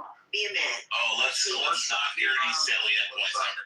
Chevy. Wait a second, Chevy. Wait a second. You don't have I'm gonna be a You have so many fucking confidence. Will correct your man. It's ridiculous. You know, Bro, John's a modern yesterday, Rich, we were talking about Islam for like 1 hour. I actually thought you actually smart. You only like because I was talking about Muslims earlier. 1 hour, I actually thought you're smart. Now you just speak and you retire. Bro, I kept telling you during the time. Hold on, A-Check. The entire time that you said you were agreeing with me and you were on my side, I kept telling you during that conversation to shut the fuck up, A-Check, and then you never made any points. It was funny. You were sucking my dick while I was fucking telling you to fuck up. I was saying shut the fuck up, A-Check. Chevy, are you going to be able to control yourself? Is A-Check going to be able to control himself? Yes. A-Check will control himself. Right, A-Check? A-Check does control Yeah, so I gotta restate that Pete. The image I'm gonna say it all now. Restate it, because it's been sitting for like 20 years. Take before and after photos. Yeah, but this is what it would look like if it's finished resaying. How much is this stuff? Hold on, A-Check. I'm gonna show people the before. What it looks like currently. Oh my god. Yeah, it's crazy. All right, PTR. Okay, but show us, Yeah, that's PTR. It needs sanded out and resanded. And it's missing the middle pedal, the brass pedal. But it was built in 1910. That's gonna look beautiful. Oh, I That's gonna know. look so beautiful. I just know my son. I know my son. He's the way he is. Once he starts learning shit, he's like very fucking OCD. When are you gonna talk to your wife? Well, A-Check's gone. Chevy, you ran everybody off. You ran A-Check off. You ran Samuel off. John's still here. Necro's here. Almost here. I didn't say Bree because I don't want Bree to. John's not even on. He's walked. Oh, I'm here. No. I'm here. I'm listening. He's in a green and white golf shirt wearing a cowboy hat, leaning back in his chair. Look at his fun. John? Yes, that's accurate. Is that him? It's in his YouTube. Go to YouTube. Hello? I'm here. I'm here. Hello? And that's really John. Alistair is John? I'm gonna get some rosemary. I just tried. Uma, FY. It almost looks like lavender. Uma, FYI, I just tried kicking you from the room, but apparently my green bean mod powers aren't strong enough. If you let rosemary get like extra big and shit like that, I can't remember what the fuck it does. It turns into like a tree or something. It turns into like an actual plant tree. Yeah. John, you can't kick a mod. I know, it's unfortunate. But it's no longer usable Cannot for pick like. Uma stays. I know. I can't. I have no power. And I mean, I could boom the room, but I don't want to do that. I'm having fun. John, an old SL Mercedes hardtop 70s. John, you wouldn't do that, right? You wouldn't do that. You wouldn't boom the room. Yeah, of course he would. No, he would kick all of us to the audience and then start playing. This is all hypnosis, fucking psychology, fucking videos. No, it's Beamer room. If she asks you anything, you have to do it. No, he'll kick everybody to the audience and then he'll start playing fucking like audio. No, it's too late to play those games. John wouldn't do that. I'm getting ready to go to bed pretty soon. Those are more things you do in the morning, you know. Try to break up people's patterns and habits here on this app. Because you know how they say in those rooms where they're like, I'm an expert at pattern recognition. I'm good at looking at finding patterns and such. Like those types. What was that, Uma? All the patterns. Why do you make them sound black? All I'm trying to say is that it's true. We are actually more of a pattern and an action pattern than anything else. Like being the, you know, I unfortunately, after 5 going on 6 years of observational studies, it turns out that people haven't learned anything in over 5 years. They're just as stupid as when they started. Hello? John, is that Joe Biden in your fucking John Kitover Instagram showcase? I'm not sure, but go to mayorkitover.com and join the fight to liberate Chicago from the Democrats. Hello? John, you know what it looks like? Go look at it real quick. Click on the link. It looks like Biden's staring at the flag, looking away, looking when he's supposed to be like looking at the audience, and he's like just staring at the flag off in the nowhere. Alicia, I asked both of you, why Clone War happened? It does look like Biden. No, I asked you both, all gentlemen of America, why is Clone War happen? How about gentlemen of Thailand? Where will you go? A gentleman of Thailand down there being in the ass is stalking me already in my name. You know what he said on his name? Uma, you're dead. What I don't understand is how can Stinny even tolerate this app? Like part of this app is to actually be annoying and to talk. But how could you spend so much time just listening to these horrible people on this app? That's what I don't understand. What kind of a sick person who likes to inflict harm on themselves actually listens to the people on this app? Because people on this app are horribly annoying. Highly annoying people. Like Uma here. Uma, if it was up to me, I would kick you off the stage. I'd kick you to the goo and never let you up. Hello? Yeah, the 100 prime shots are $10, you know. Uma, you're like part of the immigration crisis in this country. Hello? I got my OD going, and I will shove it in your ass. Oh, Uma's getting triggered. Oh, poor Uma's getting a little triggered. That's okay. You're a highly annoying person. This is what I don't understand is why there are some types of lavender that are more like expensive. Hear that fat girl laugh? Types of lavender. You hear that fat girl laugh? Like, is it lavender? Hello? Like, hello? What's the difference between lavender and sensational lavender? Like, this is really two different. It's all lavender, Bima. Lavender. Yeah, lavender. This is phenomenal lavender, and apparently this is $16.99. Yeah, BB, please. Please open a room. BB, take it. Where is BB? Just left. Dan's gonna go tell BB don't hurt. Bima, I want to know though, will you be my You could go, Chevy, you could go. Bima, I got a question for you, Bima. Bima, is that your boyfriend in the 7? No, I don't do that. Oh my gosh, that's your boyfriend? Oh my god. Bima, I got a question for you. Bima, I got a question for you. Can you hear me? Hello?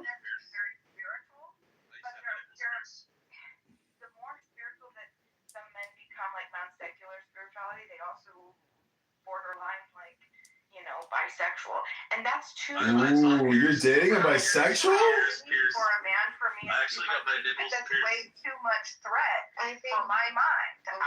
Oh, I yeah. can only take threat from one gender. I pierced my nipples when I was in my 20s, and that took them out. That's pretty. I think that that's Getting hooked on the fucking. Next time you get out of the fucking car, the seatbelt, fucking hook them. Oh my gosh. Motherfucker. Damn. That's crazy. Chevy. Go ahead and hang out. Okay, Chevy. Bye bye. You're gonna go hang out with BB, okay? I'll come right back. Come back, Chevy. All right, go ahead. Bima, I got a question for you. Bima. I want to kick you, but you want to. Bima! Open up the room. So go and hang out with them. Father, open her. The room's going fine, Dave. I don't know why you're crashing. No, go because I want you to go and hang out with BB. So No, go open the room. BB's not opening the room yet. BB, open the room. When BB opens the room, I will. Oh my god. How do you get I have no choice. 3, 2, 1, lift off! There's a lot of these kids are living a lot, and they don't get credit for that. Maybe because they can't name it. They can't say, "Oh, I'm living this element," but they're born it. Okay, who boomed the room? That's the name of the room. Did you do that? That was me. Why would you do that? I trusted you. Oh, I just couldn't take it anymore. The room was pointless, and that girl, what's her Uma, is beyond, R-worded out, and it's just a waste of time. I trusted you. Yeah, I know. Well, I wanted to ask you a question. Listen, I get. Why would you do that? What do you think? Things in life are permanent? Everything is entropy and temporary. Welcome to reality. It's a philosophy. It's a philosophy. Because I trusted you, but I trusted you with that. Why would you do that to me? It's not. This is a game, Bima. This is just a game. This is like playing a game. I hit the reset button, and look, we're still here doing the same thing. What's the difference? Because I trusted you. This is about principle. Well, do you want me to moderate you so we can, do a room together again right now? I can't. I'm not. How can I moderate with you now and I can't trust you? You said that you wouldn't do it, and you did it, and you betrayed my trust. Well, we needed to have some decorum there. I couldn't let Uma just continue to rattle around my brain, for free. You could have let me know. You could have let me. I couldn't get a word in. It's just an obnoxious fucking bang room. You could have let me know. Well, no, but you betrayed my trust. Out of all the options that you had. Well, just go get kidnapped again and go do some drug deals to build up your low-level trust factor again. I don't know what to tell you, Bima. This room is called Who Boomed the Room? Who boomed the room? Who boomed the room? Who boomed the room? And Rich, yeah, and you're right. Yeah, Chevy's right, and I'm so disappointed. I'm so disappointed. I'm so disappointed. I'm sad and I'm hurt, and I'm leaving. Oh no! She's sad, disappointed, hurt, and she's leaving. She still didn't answer the question. Who boomed the room? Like 5, 4, 3, 2, 1. Lift off. You knew. Yeah, I do. It was coming. I wasn't gonna sit there and listen to Uma all night long. It's fucking retarded. Come on, Chinese.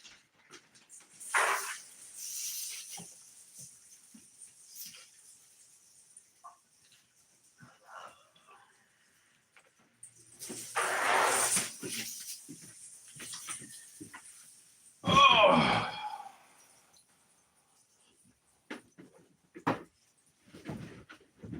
Who boomed the room?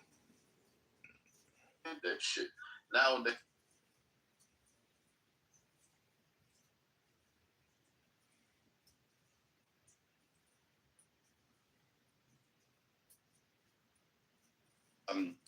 Olumi, can you go ahead and give the defense of your position? Yeah, no problem. We have it here because I actually don't want to waste my time with these subjective conversations. So we're going to do These people are insufferable. We're gonna do a quick L. So, calling it raping. Pasted onto a 7th century wartime legal system. Islam didn't invent slavery or war captives. It restricted, regulated, and humanized a universal practice and explicitly forbade harming captive women. Learn the law before moralizing the past. Slightly expanded, wartime sabaya, a universal reality in all pre-modern civilizations. Islam did not introduce it. It regulated it. Rights, protections, no coercion outside of lawful framework, push towards manumission, which is a big deal. Usually people in America don't know what manumission means. Core texts critics ignore. Quran 24:33, do not compel your slave girls to prostitution. That alone destroys the idea of open coercion culture. Context, every major civilization at the time, Byzantines, Romans, Persians, Europeans, Africans, all had slavery. War captives, sexual rights over captives. Islam restricted it legally, freeing slaves constantly. Closed most avenues into slavery except war. What's he doing? Real framing. This isn't Islam versus modern morality. It's 7th century regulated system versus everyone else's unregulated brutality. Cold close. What do you mean what he's doing? You haven't heard of ChatGPT psychosis? This is ChatGPT psychosis! Not comparing, it's called research. That's what it is. You're not comparing Islam to its historical peers. You're comparing it to 2024. That's not analysis. That's moral cosplay. I want Deepak to respond. I just want to inform everybody the definition of manumission. It's when you put a dwarf in the end of a cannon. Go ahead, Deepak. I see. I mean, I don't know what I'm supposed to respond to. There was some gibberish he read out from somewhere that had nothing to do with gibberish. I was pretty sure that was high-level English. I mean, high level, well, but barely any kind of sentence structure there, but like, sure. That was literally an AI. Are you saying you can articulate better than an AI? I highly doubt it. Like, which AI was it? Can you actually link to it? Because, like, ChatGPT Pro, $200 a month, that gives me everything. I need your money back then. I don't need my money back. You make your argument. Let's just stop talking shit. Let's stop talking shit, you Punjabi loser. Let's freaking get to the point of it. You got a point. You got some deduction. You got some deduction. Louis, can you put a link to the AI thing to where we can all hop in the room? I want you to show Deepak how this sort of world emerged and thing. You tried to take MJ and listen. Deepak. You give me an atheist and let me tackle it. The structure thing is only like, you know, a vaccine or something. Okay, go ahead. I mean, no, but I'm an atheist Punjabi loser, but it's not an atheist. This has nothing to do with anything, right? Like the whole sort of field rape, wartime rape thing was a comment about how like Illumi, what was he before? Cynic Mikhail, right? Was like. We're talking about the past. Your memory, I highly doubt is bad. Well, or are we talking about a specific topic and you want to present a truth about it? Yeah, the topic is you, and the truth about you is that in the past, like, you're saying you're saying I had a different perspective from the Orthodox Islamic framework. If you have an idea, why do you want to continue to articulate something in the past? Okay, so you want to make fun of me, so this isn't in good faith. So if I fucking pull my dick out and put it in your mouth right now, that's valid, because this is like Texas rules of PvP. You decided to go into PvP with me. I mean, I really like that. Because I'm going to use that.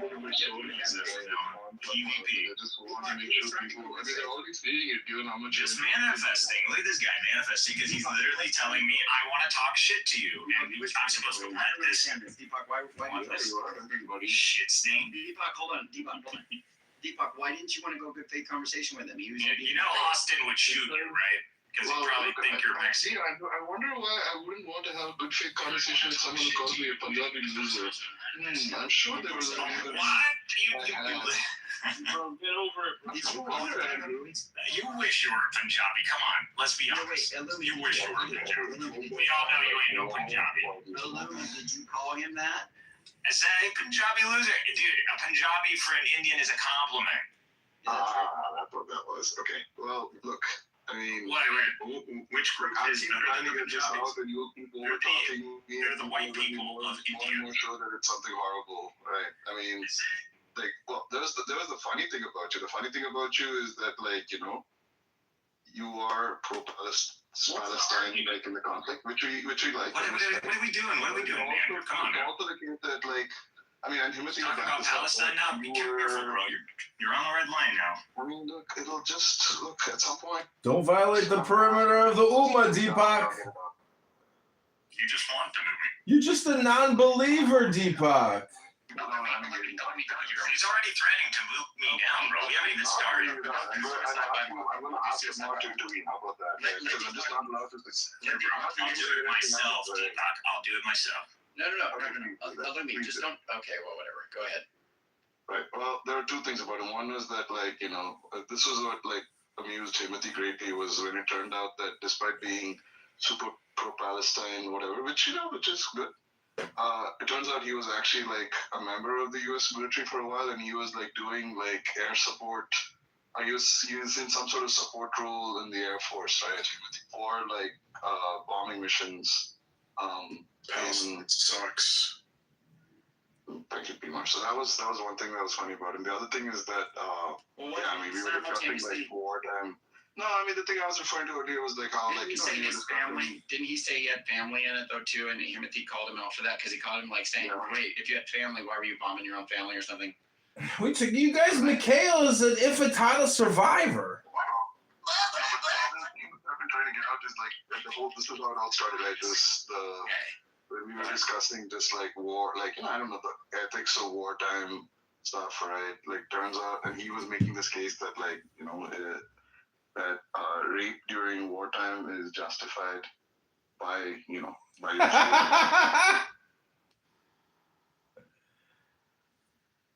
This is his song. Oma, my wonderful. I love the new title. Thank you. You honor me. Is it a projection? Oh, Dallas, you again. He boomed the room, Oma. We trusted him and he boomed the room. How you making him? Definition of manumission. Can you stand it? Can you stand he boomed the room? So disappointing. So this is a song. This is a quick song. I hope you could make out the lyrics.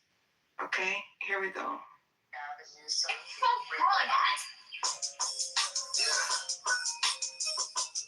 It's funny how you go thing to change, but the hustle remains the same, you know what I mean? Listen to the lyrics. Like that shit, Can you hear them? Are you a different animal? Yes. And the same thing. Are you a different animal and the same beast? Especially in the hard work, focusing games. We all got 24 hours. How you living your day? Are you working off a plan or just floating in space? If you could watch your life over, what would you say? Did you really go and get it like no one will ever get it? Or did you go half-ass it with excuses for your actions? How many heartbeats you got left before a casket? If tomorrow was the end, is today as good last week? That's just a few honorary questions you should ask yourself. I pray that gave you motivation to go craft yourself. Make improvement for physical and spiritual health. I pray you smile through it all and come through it like God. Miracles every minute, we heroes and we infinite. I dare you to zero in and be careful with every minute while living life with no limits, no fear. It's a written in it. We share since we be winning shit tears for happy endings. It's a gift, it's a journey. Say you're laying on the journey. You must evolve like the planet do. And be a star at the planet you. Then get your goddamn hustle. And go hard till you go home. This that mama mentality. We gon' make every day legacy. And I dare you to go and get it. Isn't it so good? I love him. That is Cess the Fifth. That is Cess the Fifth, Mamba Mentality. He is incredible, and I'm just so proud of him. I just love it. Yeah, it's interesting though. It's like I don't have a lot of poetry that I've made in a while because a lot of it I did, you know, I got like all my energy out during like the Obama years. So wasn't it just so good? Yes. Yeah, why do you like it so much though? because it really captures the, what is it called? I don't want to use the same word. Oh my goodness. One of my favorites is Mr. Edward. Hello, Mr. Edward and Raya. Hi, Raya. Hi, everybody else. Mr. Edwards, what an incredible, encouraging, uplifting, positive man. The best that I've ever found on Clubhouse. If I could choose one person to listen to every single day, it would be him. Nobody else. Nobody else. Mr. Edwards right down there. Yeah, Mr. Edwards, down here. Edward Lynn. Mr. Edward. Love to come up, Mr. Edward. Oh, I would listen to him every day. He's so encouraging. What does he talk about? He gives out very just encouraging, positive, uplifting reverberations of go get it. You craft your own legacy. You could do whatever Excellent. your I mind. was discriminated by a black female at the IRS. To be Was refreshed called a whore in at these lunch and cycles of repeatedly depression. sexually And we harassed and think that we're retaliated against by helpless and we nagging don't have to options. EEOC. And it's just so good to be reminded of our incredible power. And so yeah, hi, Mr. Edward.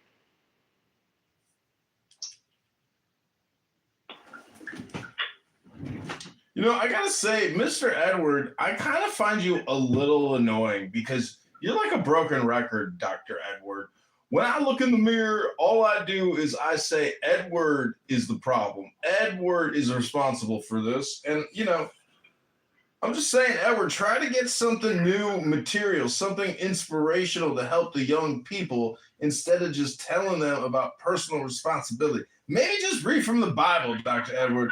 Just read from the book of Proverbs. Well, you know what the Bible says, right? Personal responsibility. You got to do it. So I'm going to keep doing the same thing because at the end of the day, we are responsible for ourselves. So we got to make it happen. So. And because I'm the mind, Alistair Crowley, you have to behave. No, who's behaving? That's right. But it's my honor to hear your wife and this picture of you and your wife. Is that true? Yeah, that's my wife. That's so beautiful. The woman who said yes to me. So I'm very happy. How did you ask her to get married? Well, we've been in the same fellowship for 47 years.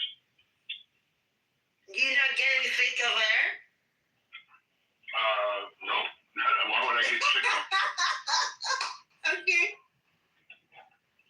No, we've been in the same fellowship since she was 16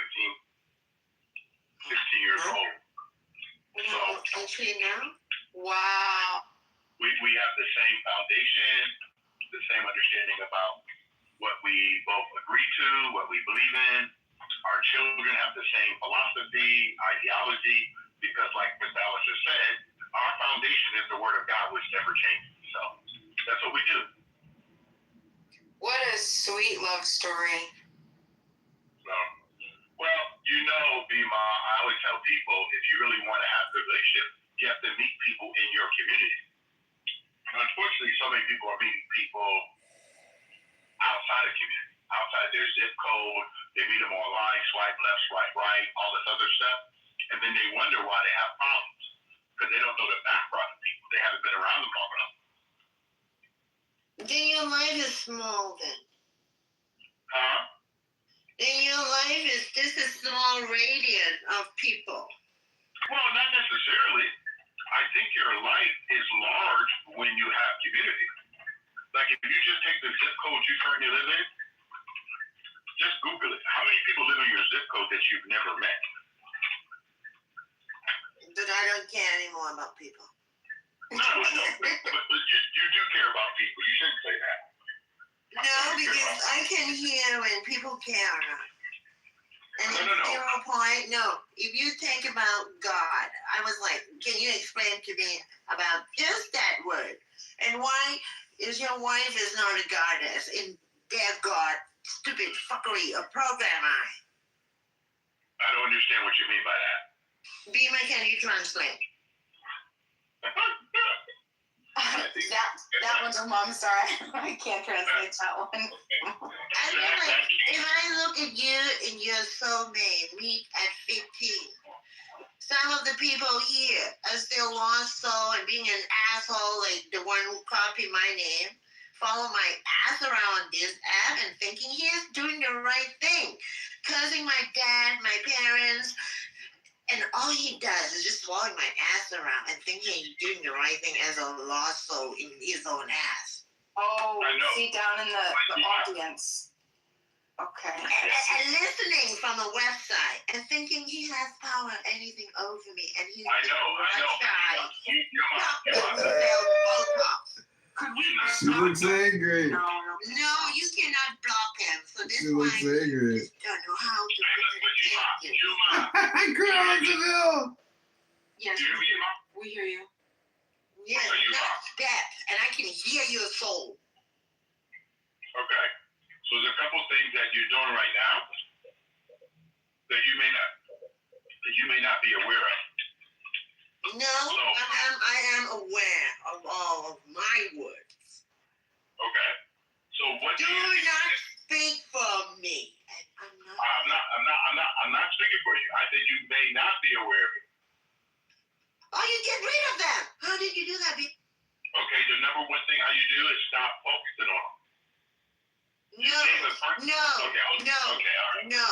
You don't know the whole story. I'm using this app to be a tool to learn how to read listening to soul and voice. And I let them bully me. I give them unconditional love for a certain period of time. I'm sorry, but I don't even know what you're talking about anymore. You're talking about Aleister Crowley. Because that's your name. And Freemasonry, fuckery, of cult, of whatever America. Oh, you don't like books? You don't like reading things and then talking about them or trying to incorporate it into your personal psychology or your own artwork? I know, but English isn't your first language. What do you speak? Tagalog? Vietnamese? No, I don't want to speak to Aleister Crowley. Okay. Uh-oh, go to hell. Ladies and gentlemen, is that personal responsibility? Edward, if somebody was personally responsible, would they ad hominem project like that? Hello?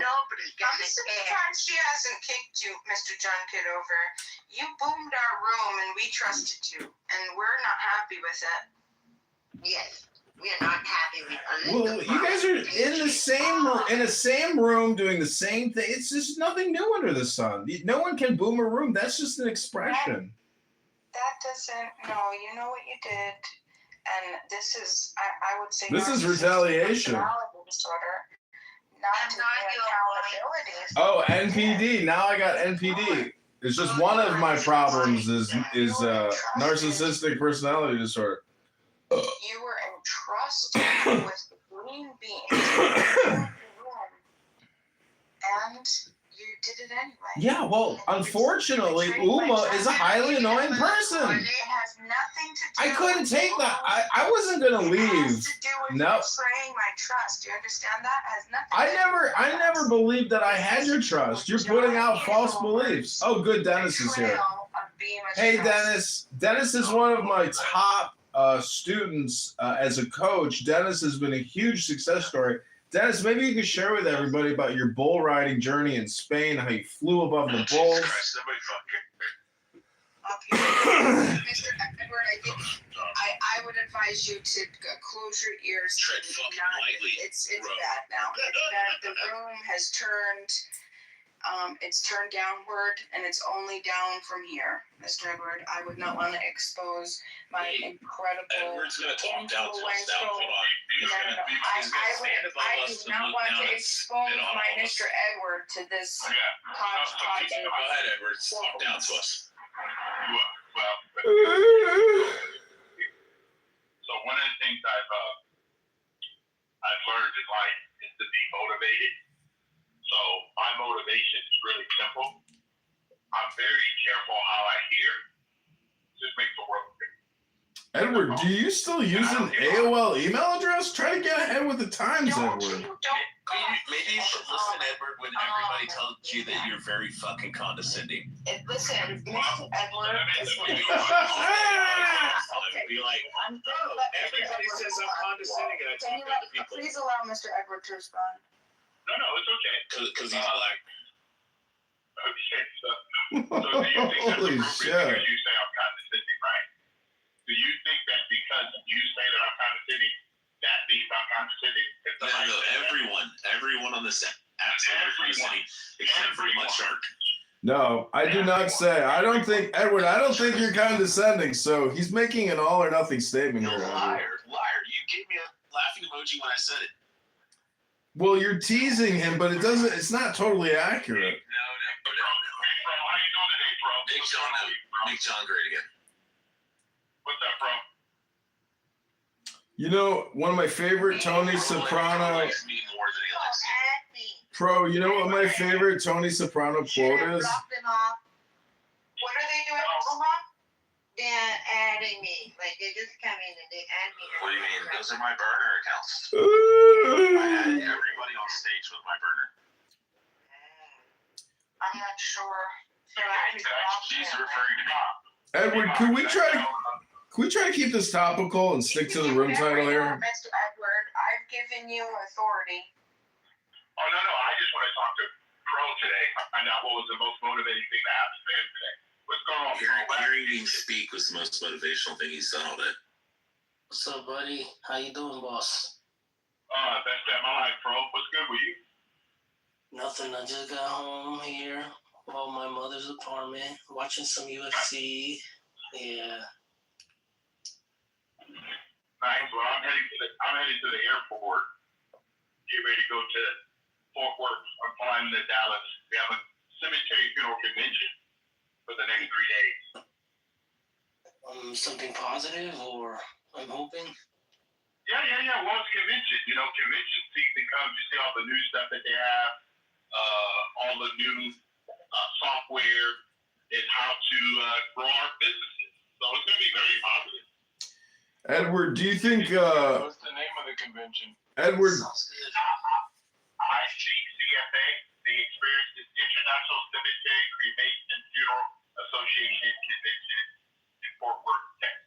Edward, don't you think there should be federal funding to preserve our national treasures of, burial sites, and then maybe even money to support families so they can, get a proper burial? Don't you think the government should help pay for some of that? Hello? No, I do not think the government should be involved in responsible for their citizens. I think the citizens, remember what JFK said? Do not ask what your country can do for you. You should ask what you can do for your country. I get it, but you know what the socialists said? That system is for slavery system. You know what Bima the socialist said? She said from birth to death, from the baby ward to the crematorium, Bima believes the government should help you at all steps of life, and that universal health care is a human fucking right. Yes. Hello? Yeah, it should be free. Everything on this planet should be free. Yeah, everything should be free. I mean, I should be able to just... Okay,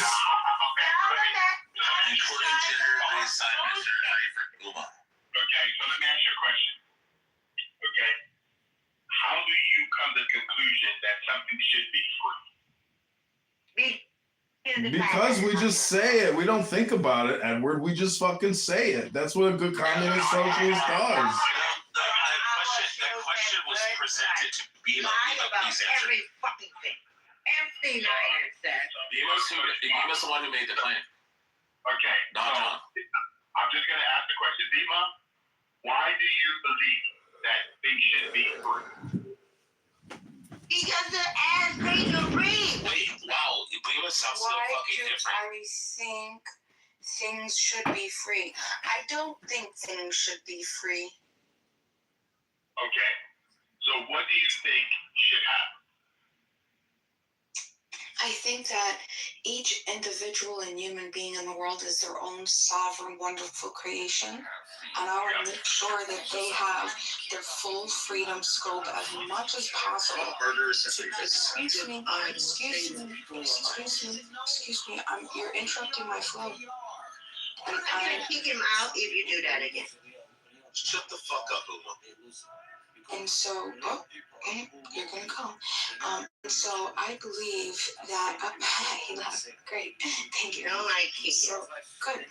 And so I believe that each human being should have full authority to the maximum capacity of freedom, as long as they're not interfering with the next person's personal property, which would be starting with their person and the extension of which would be their personal property. So ultimately, I want maximum amount of freedom, least amount of harm, ultimate sovereignty over one's life. Tap the screen now. Okay. Send them straight to you. So, do you know the breakdown of the word freedom? Free delivery.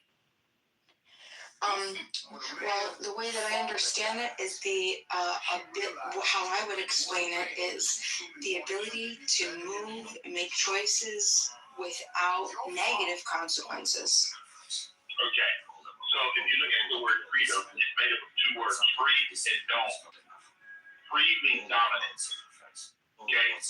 Free dominant, meaning I should be free to dominate over Edward. That I should be able to control. No. Okay, Yuma, please, 1 second. Just no. All right, go ahead, Yuma. You can speak. This is the priority problem. Because in seeing, what is the most important for you, Mr. Edward? Your soul or your wife's soul? Can you answer? Which one is more important for you, mister? We're equally responsible for life. Every human being's purpose. We are soul. We are Christian or we are celestial. Or what are you doing, sir? Okay, so you're acting like you're a god over other, and we're all the goddess. Okay, so I try to figure out where you're heading. So could you please explain to me? There's no goal or objective here, Edward. There's no goal or objective, Edward. Okay, all right. So this is what I will share with you is this Bima. We have sovereignty. We have agency. Every problem I've ever had in my life is the one that I made a choice, and I suffer consequences of the choice I made. So in life, I'm going to continue to live that way. So I am personally responsible 100% for the outcome of my life. What about that Cameroonian kid that put the copper in your phone? That put the copper in your phone. Did he have the same ability to do whatever you're doing? Before that, he was just not listening for what Bima was. What about like all the people that have to sacrifice their lives? Yeah. For you to just for the woman. Edward, I recently bought a. From a grocery store. What about those people? Edward, I recently bought a new iPhone. People don't think about those people, do they? They don't. You can go ask your wife and ask her the same questions. Edward. And I would say, women would just take the blame and the blame for him. Edward, I recently bought a new iPhone, and unfortunately, there was actually a Chinaman's finger in the box. Was it my personal responsibility, or was it the Chinaman's responsibility who manufactured the phone for me, or was it me, the buyer? Edward, do tell. How do we? What's the silver lining in personal responsibility in exchange? Like, hey, if you just pull yourself up by the bootstrap, you'll just exactly. You can really do it too. Everybody can do it. That's what I wrote back to Apple. I said, unfortunately, I found a Chinese finger in my Apple iPhone 19 box, but I'm writing back a letter to say, accidents happen, and this young man can pull himself up by the bootstrap.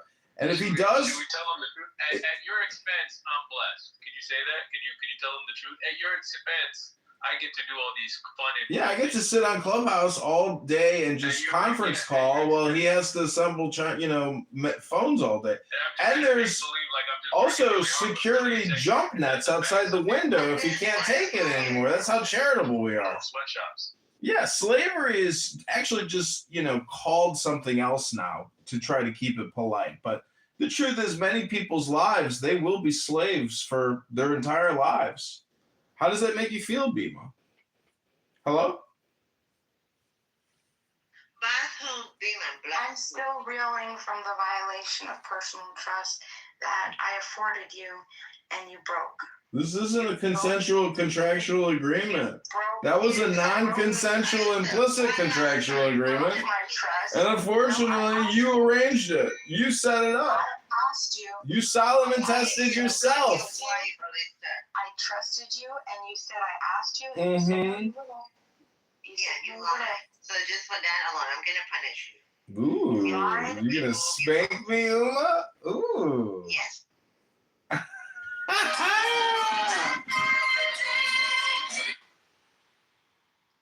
She kicked me. Generally, is that RNA vaccines were new, right? Except for like maybe experimental treatments at the time when the COVID vaccine was developed and widely This deployed. is all pedantic, nitpicking on that part of the pod. He obviously knows what I'm talking about. It's not nitpicking. You're like presenting it like there were only two kinds of vaccines, and I'm saying there were like 5 or 6. Well, I'm not disputing that mRNA vaccines were new. Yes, it is nitpicking because you're focusing on technicalities and missing the point. I'm not focusing on technicalities. I'm just correcting the wrong thing you said. Shut up. I'm not trying to argue against. Wait, I'm sorry. Is there anybody here that took the COVID-19 vaccine that has sour grapes and buyer's remorse? Hello? So, anyway, if I can just finish. Go ahead. Right. So the idea is like we have all these proven ways of making vaccines that have been used for decades. And yet, now along comes COVID and people have to use a completely novel technology that has never been tested in humans. Not only that, it has to be administered universally to people who never come into contact with anybody else, who have very low chance. I don't know, like truck drivers in Canada or blah, blah, blah, or people who have COVID in the past 6 months. Suddenly it doesn't matter if you had COVID and you're likely immune for, I don't know, like how many months or years. You have to get the vaccine universally. Universal vaccination. Not only that, we were told you're stupid to think this vaccine is not safe. Not only trust the science. Trust the science. Exactly, trust the science. It was all like complete. You guys are all potatoes. None of you went to school. Just them. They went to school. Right. Why does it have to be completely novel technology, never previously tested? Why do you have to lie to people and say you can test the vaccine in 6 months or like a year? And traditionally, FDA tests require like 10 to 15 years prior to being approved, a medication being approved. It's because it was a national emergency and Operation Warp Speed was a $2 trillion federal funding package. They had to rush it through. Don't you know that Pfizer, Moderna, J&J have your best interest at heart and they would never, ever lie to you? And they got to make their billions in profits at your mistake. It's called propaganda, and it was long in the making. It's called Operation Warp Speed. It's a federally funded program underneath the George Bush administration. Look it up. And they just recently arrested Dr. Fauci's assistant, and the whole criminal network is coming down. But it probably won't, because no one actually cares. Hello?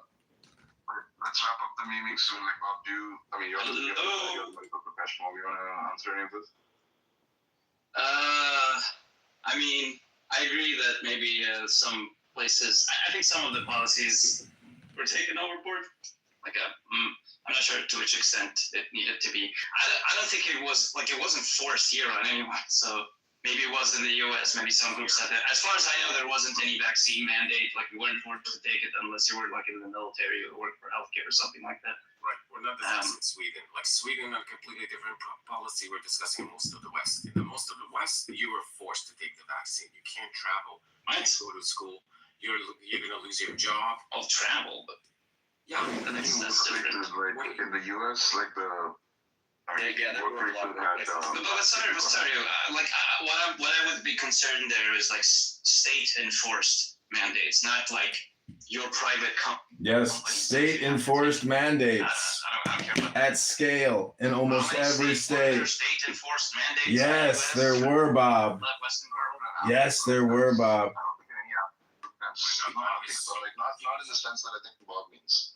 Like you could argue like to what degree there was compulsion based on like say I don't know when you travel did you have to show like the team? Yes, you can't even come into the United States unless you're vaxxed. It was Thomas Massey that got rid of that.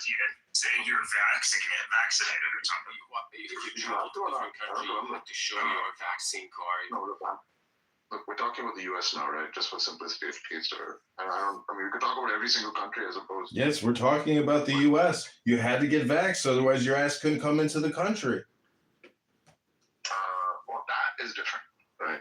That is different? How is that not forced compulsion? Do what we tell you to do and take an experimental cocktail in your bloodstream, otherwise you can't come into our country.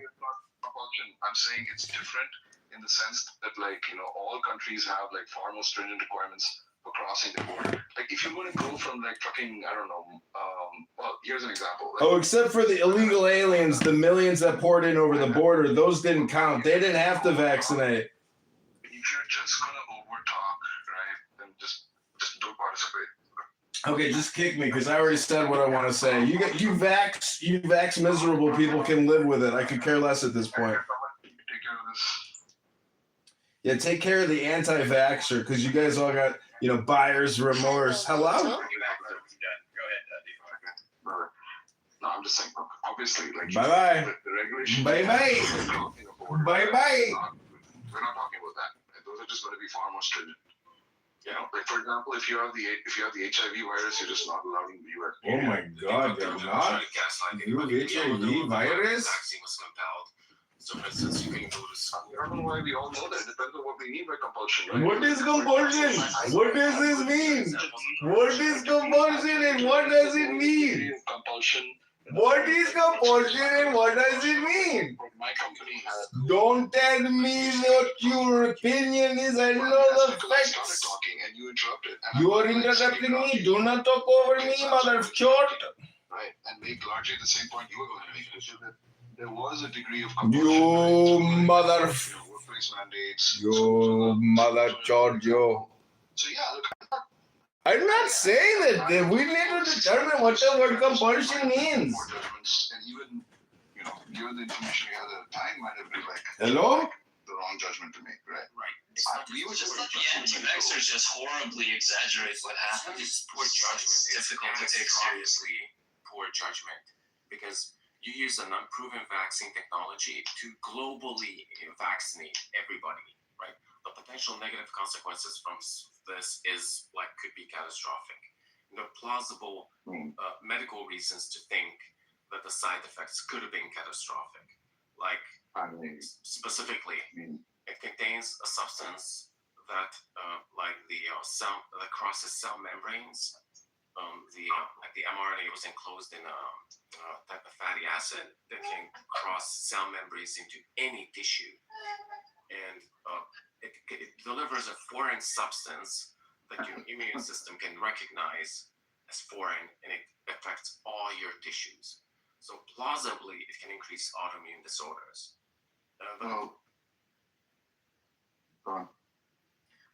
There's that plausible medical reason. That plausible biomedical it had plausible side effects. So why do you have to use this unproven technology and globally vaccinate everybody? I'm not sure, you're saying it's unproven, right? But, this medicine did go through, this thing did go through, stage 1, stage 2, and stage 3 trials. They were accelerated in the sense of, being parallelized, right? Which trials, the FDA trials usually aren't, right? You go through stage 1, then stage 2, then stage 3.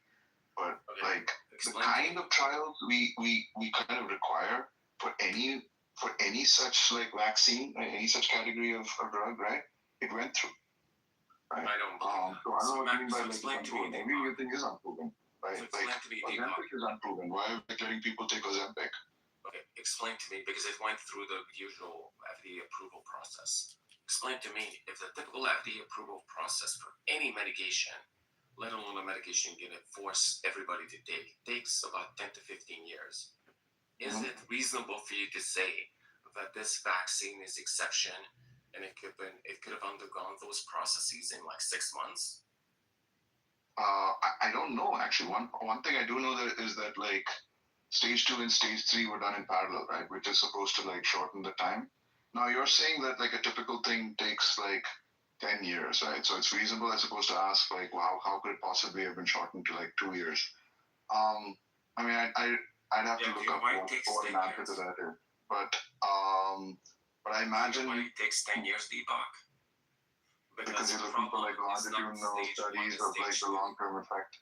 Yeah, right. Stage 1 and stage 2 are not the problem. Stage 1 is just like looking at like cells, like cells in a petri dish, or giving it to like animals. And then stage 2 is like giving it to a couple of people.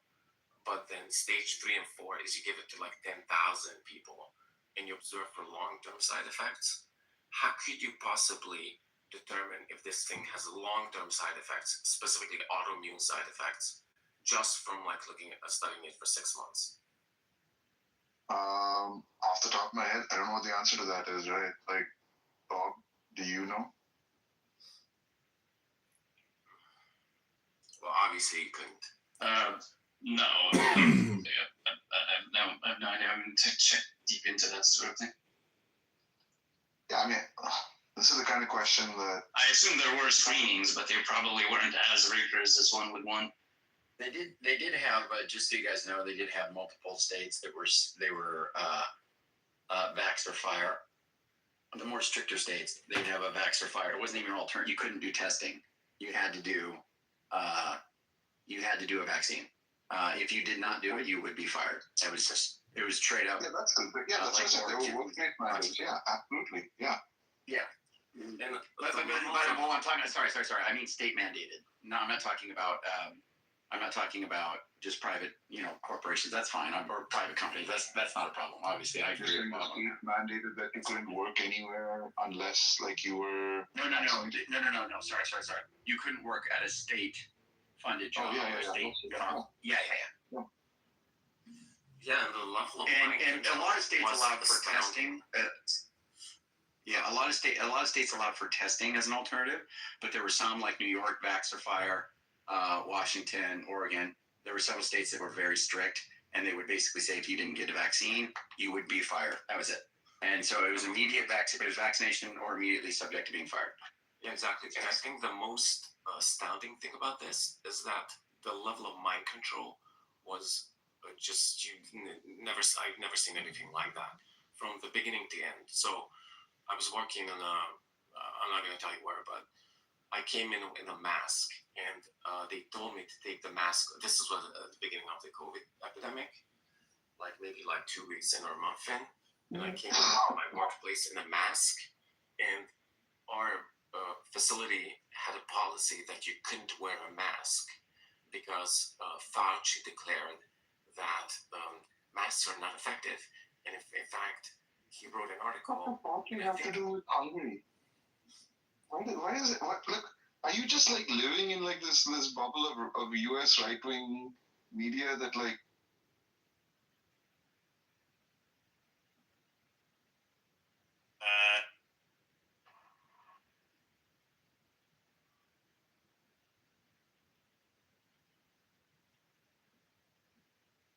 These people.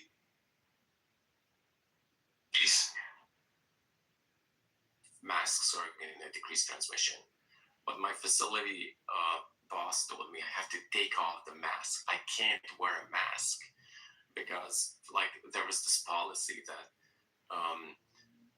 just like a random policy that you can't wear a mask because I think Fauci wrote an article in New York Times. I don't know where he wrote it, that masks are not effective, that it's like magic, it's like akin to magical thinking, blah blah blah.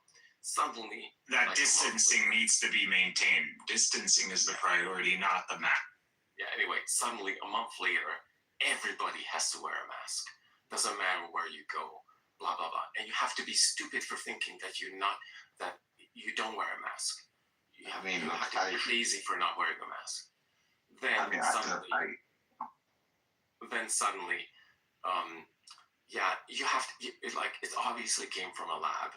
And then they told you, no, you're just stupid. You're crazy. You think it came from a lab? You're obviously crazy conspiracy theorists.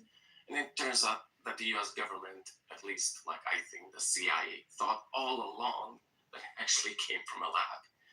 And then suddenly with the vaccines, oh, well, you have to be crazy for thinking it's not a safe vaccine. Blah, blah, blah. It just goes on and on and on and on. So, it's just pure gaslighting. It's impossible to have these conversations when Agamemnon wants to do this is polemics. These are just widely exaggerated points. Yeah. I can't take it. So I can't take it. I can't take it seriously. So what is exaggerated about it? I mean, like the mosques. Nobody. First of all, nobody was vindicated about lab leak thing. Maybe some part of the CIA thought it was a lab leak, but the vast majority of the scientific consensus didn't lean that way and still don't. So. I don't know what that's about. And all the exaggerations about everyone has to wear a mask from 1 month to another. When was that? You're saying from 1 month nobody should wear a mask, and then who said that? Which government official or said that? Oh, you're a fucking idiot if you don't wear a mask in a matter of a month. Who said that? Oh my god. The problem, a lot of the problems with COVID, and I encountered, and I said something. A lot of the time, now you're just filibustering. Like everybody. You just hate to do when someone does it to you. You're not a serious person. Okay. A lot of the time, what's wrong with the conversation? A lot of time, what's wrong with the conversation about COVID? Thank you. A lot of time, what's wrong with the conversations about COVID is that everyone takes all of the stuff that happened in a time span of 2 years and compresses it into the meat grinder. It's this happened, then that happened, and it was but those were 10 months apart, bro. And there were good reasons for saying one thing at one point, another thing at another point. But people just go, oh, they said this, and then they said that. No, we understand the notion and try and figure it out. Are you done with your epic monologue, Bob, and can other people epic monologue? That was way shorter than any of the monologues you've just had. The lack of preparation, even though they knew, we have correspondent Epstein was talking about this. Epstein, and that these stages that we didn't have a mock, we weren't prepared. That is where I believe someone can contest. And someone which healthcare official said from 1 month to the next? Official said that, but you're not letting people speak. No, but which government body, which scientists, which doctors even remotely hinted at that? Well, I'm sure it wasn't Fauci. He's framing it in an exaggerated way, right? But what did happen in the US? You overtalk everybody now. Your sidekick Deepak, he just wants to overtalk. No, I just want to try to bring some clarity to this. This is what Aga does when he's nervous. When he thinks he has a point, and when he thinks he has the argument locked, he'll just patiently wait, and then he'll give his rebuttal, then patiently wait. When he knows he's completely out of this depth, he just flounders, filibusters, complains, bitches, cries. This is exactly what. Come on, we both know it's true. Come on. The kettle black. This is exactly. Come on. No, it's not exactly what I do. I actually behave quite consistently. Look, if you had a point, you would just let me respond. No, I wouldn't. Okay, so you're not gonna let me. I have points, but I frequently call you out for your dumb rhetorical shenanigans. So you're not gonna let me respond. No, of course I am. Well, you were in a dispute with D5 just now. I'm just saying. Okay. Look, on the mask thing specifically, there is a version of this that's greatly exaggerated, but it is true that in the US, in the month, immediately after, the disease spread, right, there was this general guidance from the FDA that, masks are ineffective, unless, maybe there's an N95 or something. Right. A month later, I think, the science just improved, right? Our understanding of the transmission improved, and they were like, yeah, That's should the be wearing stupidest thing masks. I've And it did turn out, and what we found out later is that, like, there was a great deal of uncertainty, right? It's not like the FDA knew that masks worked, right? They just had like they did kind of over-report their confidence, right, in their belief that like masks would be ineffective. Because there were studies that showed that masks could have been effective. They wanted to highlight that they were ahead of this and they knew what they were talking about, and that's what they wanted to highlight. Look, I agree. The government gaslit us. Yeah. Yeah, it's completely false. It's not that there was data that masks are not effective, and then suddenly the data came in that masks are effective. You can know from the beginning, from the first SARS epidemic. In fact, this is what I did. Like when COVID started, I looked up like data on masks and SARS transmission from this first SARS epidemic. And there's data that it reduced transmission by, I don't know, like 80% or something like that. And in fact, this is the data I took to my facility administrator when they told me not to wear any masks because they're not effective. So this is the way I know this stuff, that the data didn't change. What happened is that they were trying to conserve masks for healthcare professionals. And that's why they lied to people that, hey, masks are stupid. They're like it's akin to magical thinking that a mask is going to decrease transmission. And then suddenly when more masks were available, like, I don't know, a month or 2 months later, suddenly, oh yeah, the science just changed. It's a complete lie. We should have all been listening to Agamemnon, you guys. Well, you should have been using your common sense and your God-given rational faculties instead of being led by Fauci. Like, again, what is with you and Fauci? I don't get it. Like, are you always been like living they're all very mad about Fauci. Either the fact that this poor man trying to do the best he could. Fauci's right. You just want to latch on to this general right wing, like, huh? No, I don't get what Agamemnon has against Fauci, who lives like a continent away from him, right? Like, it's just the same right-wing spiel. Like, it's not very deep. Look, shouldn't he be like tribalistic polemics? Just like, what was the talking point that I was supposed to say? Here's no. Honestly, it is an easily defeated talking point when you look at the whole international just do a poll and ask If you the think the United States or the United States government is conspiring against the science, then what about Turkey? What about all of the Muslim world? What about India? What about China? What about all these guys? Are these guys all sitting in the White House and conspiring around the same satanic globe as what you believe, Fauci or Trump or anything? No, I don't. No, they were doing exactly the same. I completely agree. Mass vaccine are extremely defensive, angry, and super uninformed brain was like propagandist fools. Which involved lying to people and not giving them complete information. I'm sorry, I trust Erdogan. Like, if Erdogan is saying there need to be, and we got their scientists over there and they're like coming up to the same conclusions, that's fine. And Pfizer was a Turkic guy too. Like, the guy is in. So if there's Muslims, I understand. I do believe everything to be skeptic of everything. I agree. I'm skeptic of governments. I think that's just an American thing. But nevertheless, you got other people who don't align with the United States. You got Israel, for God's sakes. These guys, if Fauci and the whole him being Jewish, you got Israel. What are you going to do about that? Yeah, I'm merely talking about the quickly changing recommendations in the United States and most of the Western world. I don't know what happened in Turkey. I'm telling you that the recommendation changed quickly and radically in such a way that it was obvious that the science didn't change because science was there all along. It was more like a pragmatic recommendation designed to maximize masks for healthcare workers, but ultimately, it involved lying to people. That's not how I remember it. I remember it being far more complicated than that. But there was an element of deception. Maybe that's too strong a word. But yeah, there was certainly, like, at best, At best, it was like a sort of paternalistic response. There were some bad messaging for sure. Could have done better. Coercion too. And that's a different matter, though. Like that, there might have been more coercion. Like even Bob said, right? Like in many cases, there might have been more coercion than meets the eye. Again, we'd be like comfortable with.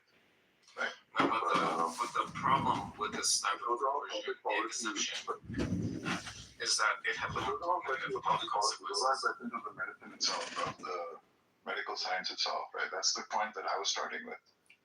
Anyway, I don't know. I feel like we've been trying, or at least I've been trying to honestly reevaluate, right?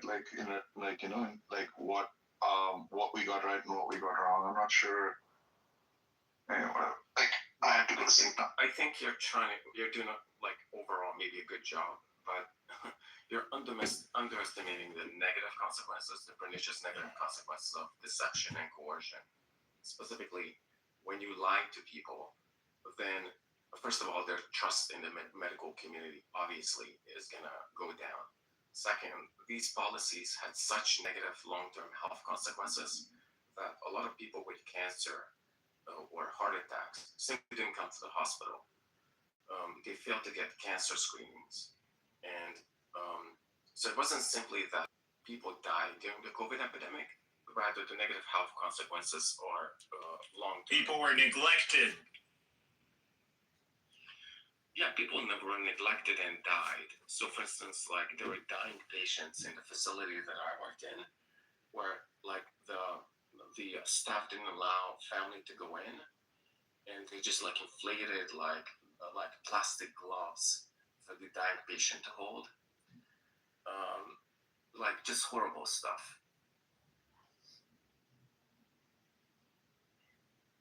And by the way, that patient didn't have COVID.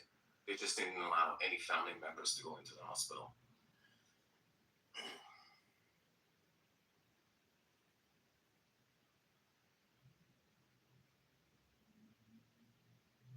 And did we learn from the lessons of COVID? Is there funding meant for these emergency epidemics? Nope.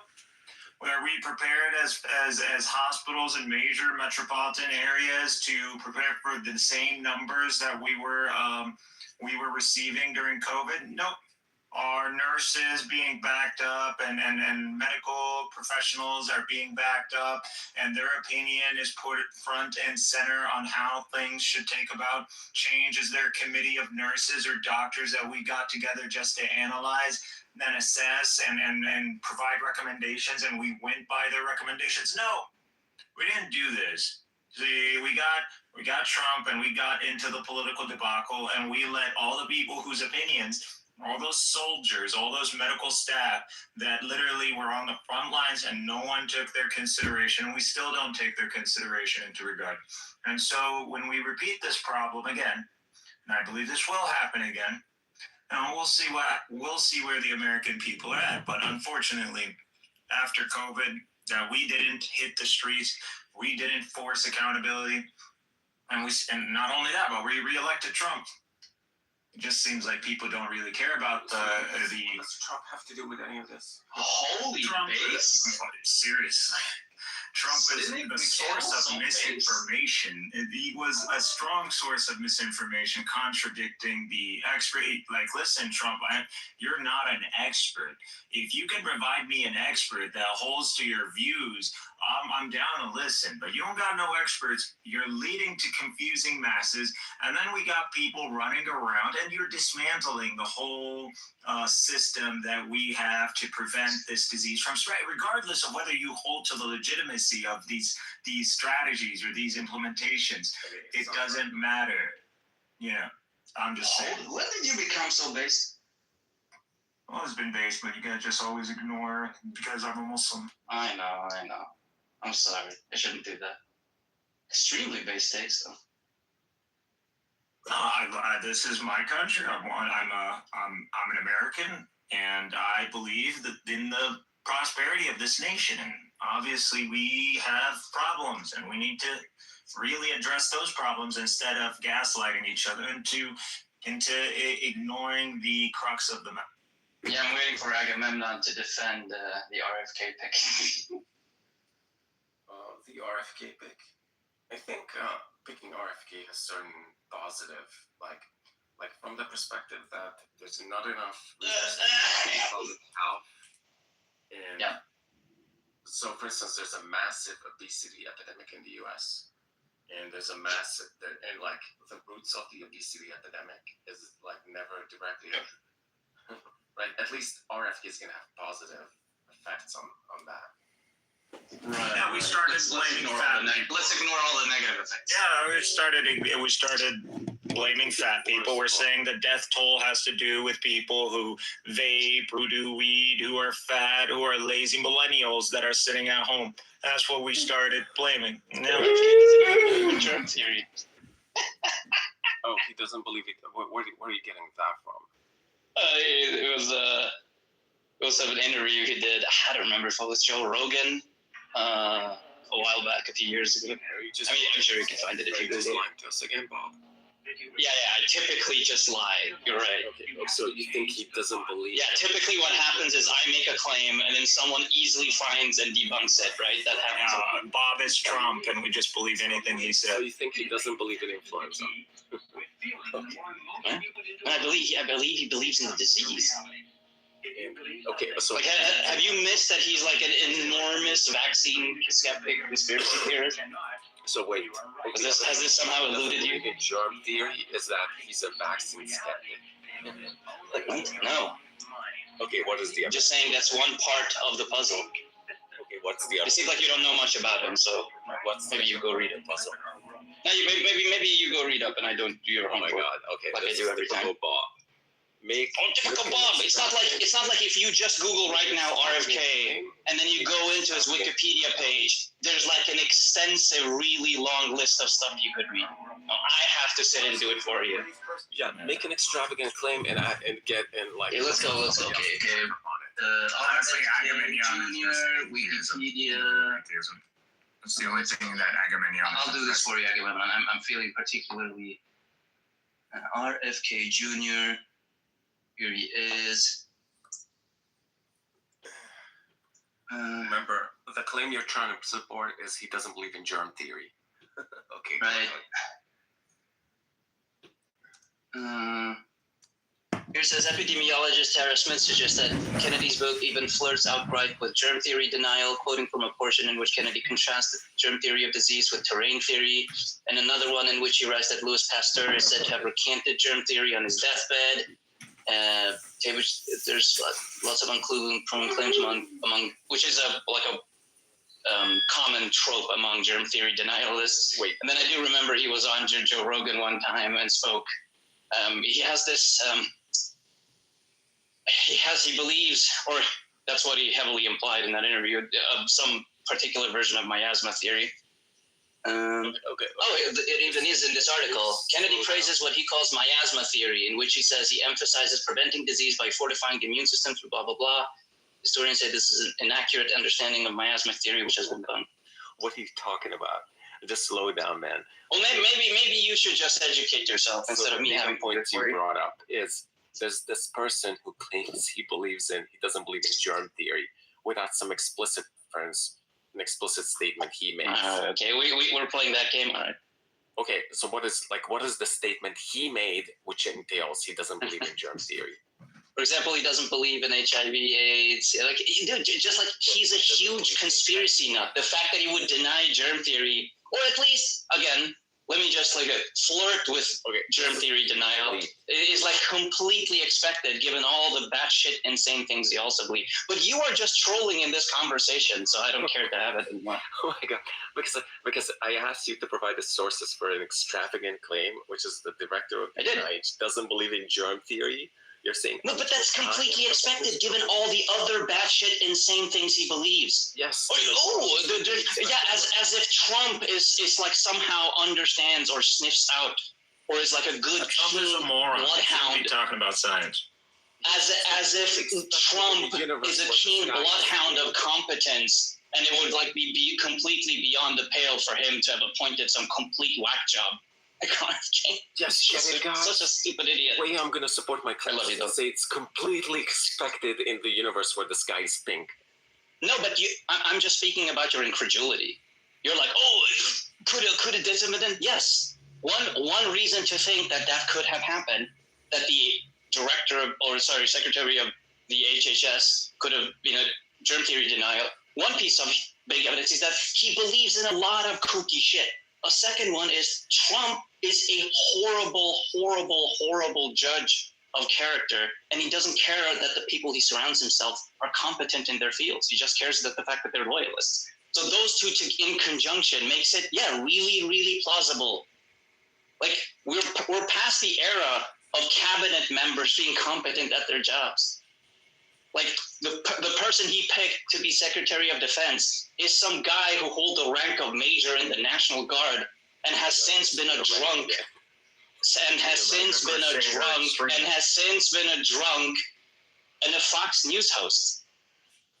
Yeah. Like, who expects Trump to appoint actually competent people? And an extremist who has a tattoo on his arm that literally says idolater. That's right. Your monologues are becoming longer and longer. Now you're just doing the rhetoric. All right, look. Let's I'll take the concession. Just fact check what you said. Okay, you said nice AIDS or AIDS. No, he's gonna very, very autistically. I never claimed he explicitly had said I'm a germ theory denial. He's been reported to question whether HIV causes AIDS. So to fact check your extravagant claims. The claims about the Secretary of War. The claims about the Secretary of War. That's what you're fact checking.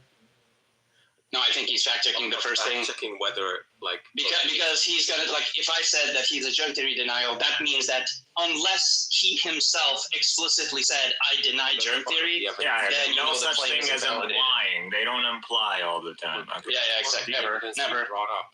First of all, it's a huge leap to go from HIV denial to germ theory denial, because a lot of people deny that AIDS is caused by HIV, but they're not. Yeah, a lot of complete nutbags, a lot of absolute grifting quacks. But the point of bringing that up is just to establish plausibility that that's the sort of quack he is. But that's so once you have that, it becomes much easier to accept the fact that he rejects germ theory. God, you're such a toddler. Okay, so right? That's the evidence you brought up. Right, Aga? Okay, we agree, right? Fact check it. Right? So he doesn't deny that AIDS is by HIV. There it is. He said that AIDS isn't. Why are you defending Trump, man? Because he's a polemic. He just cares about the tribalism. That's all. Like he doesn't actually care about atheism or theism. He just wants to fight. Throw another temper tantrum, Bob. Okay, thanks. It's not a temper tantrum. What do you mean? I'm just calling you up, bro. Yeah, you're ranting. I'm not allowed to fact check your claims. You're ranting monologues. You are allowed to fact check my claims. Okay, so let's fact check it then. Let's fact check it. Let's you and me fact check right here. I have my fact check goggles on. Okay, that sounds kind of creepy, but yeah, you said that the evidence he's a germ theory denialist is that he denies HIV causes AIDS, which is a huge jump. Okay, I didn't say that. First actually. Evidence you brought up, which is obviously demonstrably false. He doesn't deny that AIDS is caused by HIV. He said AIDS is partly caused by HIV virus. Rather, there are also other factors, like he says amyl nitrate, also called poppers, is another cause of AIDS. Okay, that's not as ludicrous as saying AIDS isn't caused by HIV, and it's completely. Yeah, but I didn't say any of that in the beginning. Right, but you said he denies that AIDS. He said he denies AIDS is caused by a virus. That wasn't me who said it. I don't think. Well, no, I might have mentioned it at some point, but it was way after the other evidence. Like lying or like have memory loss. Yeah, but I'm just saying that's not what I started off with. Like that wasn't the first, second, or third piece of evidence I gave you. Give the strongest piece of evidence he's a germ theory denialist. Well, for example, he's talked a lot about terrain theory, if you know what that is, which is like a germ theory denialist alternative. He talks a lot about that. He thinks that's more important than pathogens. Okay, what's the evidence? He's like skeptical about viruses being the cause of certain illnesses. Another huge piece of evidence that he's a germ theory denialist. It's just like a lot of rhetoric downplaying the roles of bacteria and other similar pathogens. he's never actually explicitly said, I don't, I don't believe in germ theory, but I don't think you have to go there. Also, he's a complete nut job in basically almost every field. So it's not, there's like you can create a very, very plausible story about him just believing in wacko shit stuff. And so germ theory, like this incredulity about him not like rejecting germ theory, just, I don't know where it comes from. We already have high priors about him believing this sort of nutty stuff. Then you have these various pieces of evidence that heavily imply that he denies germ theory. Okay, just like, so you said the strongest piece of evidence. That's where I'm placing my bets. Okay, so you said the strongest piece of evidence is that he advocated for terrain theory. I've never heard of terrain theory, but I just looked it up. It says, terrain theory posits that the body's internal environment or terrain determines health, suggesting that a balanced, healthy body resists disease, while an imbalanced one allows microbes to cause illness. Okay, like, is there something really wrong with this? Like, oh my god, yeah, you're gonna do the hyper charitable route of this thing. Well, actually, if you look at it in some way, doesn't it just kind of make some sense? Kind of. I don't know. I'm not interested in this. Like terrain theory is a very well established trope of germ theory denialism. But this is not. You just want to make. Well, if we look at it from this angle and squint, does it kind of make sense though? I'm not interested in that. This is all like this office anyway. It's not like you think Trump is a moron. You think RFK is a quack. Like I don't know why we're having this conversation. It's not incompatible with germ theory. From what I read here, it's not incompatible. Okay. Like look, it just says if you have a balance like this. Talk to Cynic Mikhail. I like when you troll other people. Hey, Bob, I got to tell you, Bob, you are a horrible person to talk to. You don't even know how to have a conversation. You say nothing intelligent. You're highly brainwashed, completely programmed. You're just a fucking highly annoying person, an extremely annoying person. To the Swedish government. Bitch Bob! I hope he kicks me. There you have it, ladies and gentlemen. Extremely based. You are brainwashed, you rap. I just found a book, apparently interesting book. Robert F. K. wrote. It's the book. In the book, Kennedy promotes HIV and AIDS denialism and misinformation about Fauci's role during the HIV epidemic and COVID-19 pandemic in the United States. The book's called The Real Anthony Fauci. It's denying HIV/AIDS. Shit. Jesus Christ! Why does that say people? I didn't remove that; I just left. But it's like if you call out his trolling, he just becomes impatient and leaves sometimes. He'll leave that. I don't know why he does that. Like, you guys would fuck. Dude, I love when he trolls other people. I just get like, dude, like we know each other, right? It's like I know who you are, you know who I am. Why are you and I doing this thing? Why are we doing it?